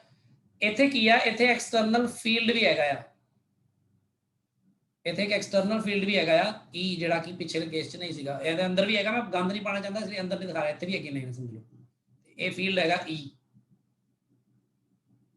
ਠੀਕ ਹੈ, ਇਹ ਲੈਫਟ ਟੂ ਰਾਈਟ ਹੈ ਇਸ ਤਰ੍ਹਾਂ। ਤਾਂ ਹੁਣ ਤੁਸੀਂ ਜੋ ਕਰੋਗੇ ਕੰਮ ਆਪਣਾ, ਤੁਸੀਂ ਮੰਨ ਲਓਗੇ ਇੱਥੇ ਕਿੰਨਾ ਚਾਰਜ ਹੈਗਾ, ਮੰਨ ਲਓ Q ਤੇ ਇੱਥੇ -Q। ਹੁਣ ਕੋਈ ਕਹਿ ਸਕਦਾ ਇਹਦਾ 3Q ਹੈਗਾ, ਇੱਥੇ +Q ਕਿਉਂ ਨਹੀਂ ਮੰਨਿਆ? ਮੰਨ ਲਓ ਬਸ ਆਪੋਜ਼ਿਟ ਮੰਨ ਲਓ, ਬਾਅਦ ਸੋਲਵ ਕਰਦੇ ਸਭ ਆਂਸਰ ਹੋ ਜਾਊਗਾ। ਸੋ ਇੱਥੇ ਮੰਨ ਲਓ ਤੁਸੀਂ +Q ਮੰਨ ਲਓ, इधर -Q मान लो, जरूरी नहीं कि उधर बना, इधर 3Q है, इधर +Q मान लो। चलो आप +Q मान लिया, इधर कितना होगा? हाँ होगा। इधर -Q मान लिया, इधर कितना होगा?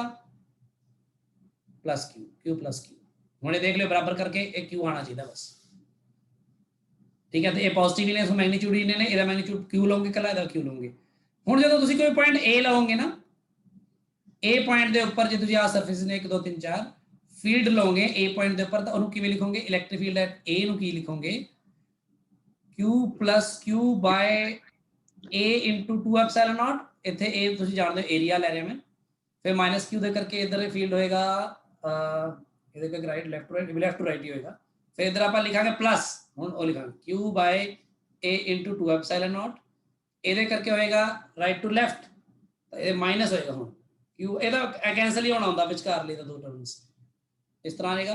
फिर ये करके पॉजिटिव करके फिर इधर ही होएगा, तो माइनस आ जाएगा 3Q - Q by A * 2 epsilon not.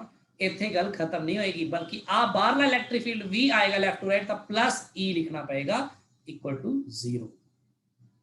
एनु solve करना पड़ेगा। हुण आ कैंसल हो जाएगा पहले ही, ये आ जाएगा ਤੁਹਾਡਾ Q + Q A 2 epsilon not LCM ले लो, -3Q + Q इतने आ जाएगा,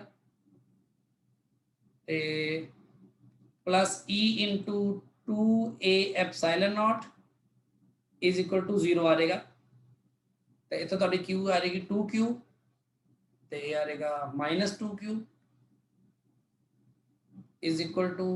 आ जाएगा -E * 2A * एप्सिलॉन नॉट, तो थोड़ी फिर Q आ जाएगी 2 2 2 कैंसिल कर दो,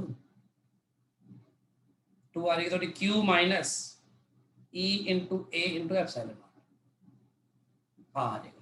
जेडे बच्चे इधर -Q लैणगे, जेडे बच्चे देखो इधर +Q लैणगे, इधर -Q लैणगे, उन्हां बच्चों का Q पुट्ठा आ जाएगा इस तो।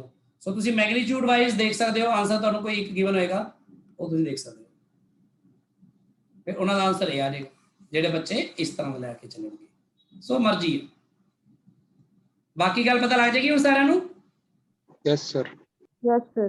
तो चार्ज डिस्ट्रीब्यूशन को लैके कोई भी दिमाग 'ਚ थोड़े शंका नहीं होना चाहिए, इस गल पूरी चंगी तरह क्लीयर करो। बस अपना एक छोटा जिहा टॉपिक इलैक्ट्रोस्टैटिक शील्डिंग डिस्कस करांगे आपां, यही चीज़ां दे रिलेटेड आ। फिर अपनी अगला चैप्टर शुरू हो जाएगा इलैक्ट्रोस्टैटिक पोटेंशियल एनर्जी का, गॉस थ्योरम ते रिलेटेड सारा कुछ अपना जिहड़ा है वो हो गया कंप्लीट। Thank you. जिन्हां दा लैक्चर विच मिस होंदा रहा, जिन्हां दी नैटवर्क इशू रहा, वो सारे रिकॉर्डिंग देखोगे, अज ही खत्म करोगे।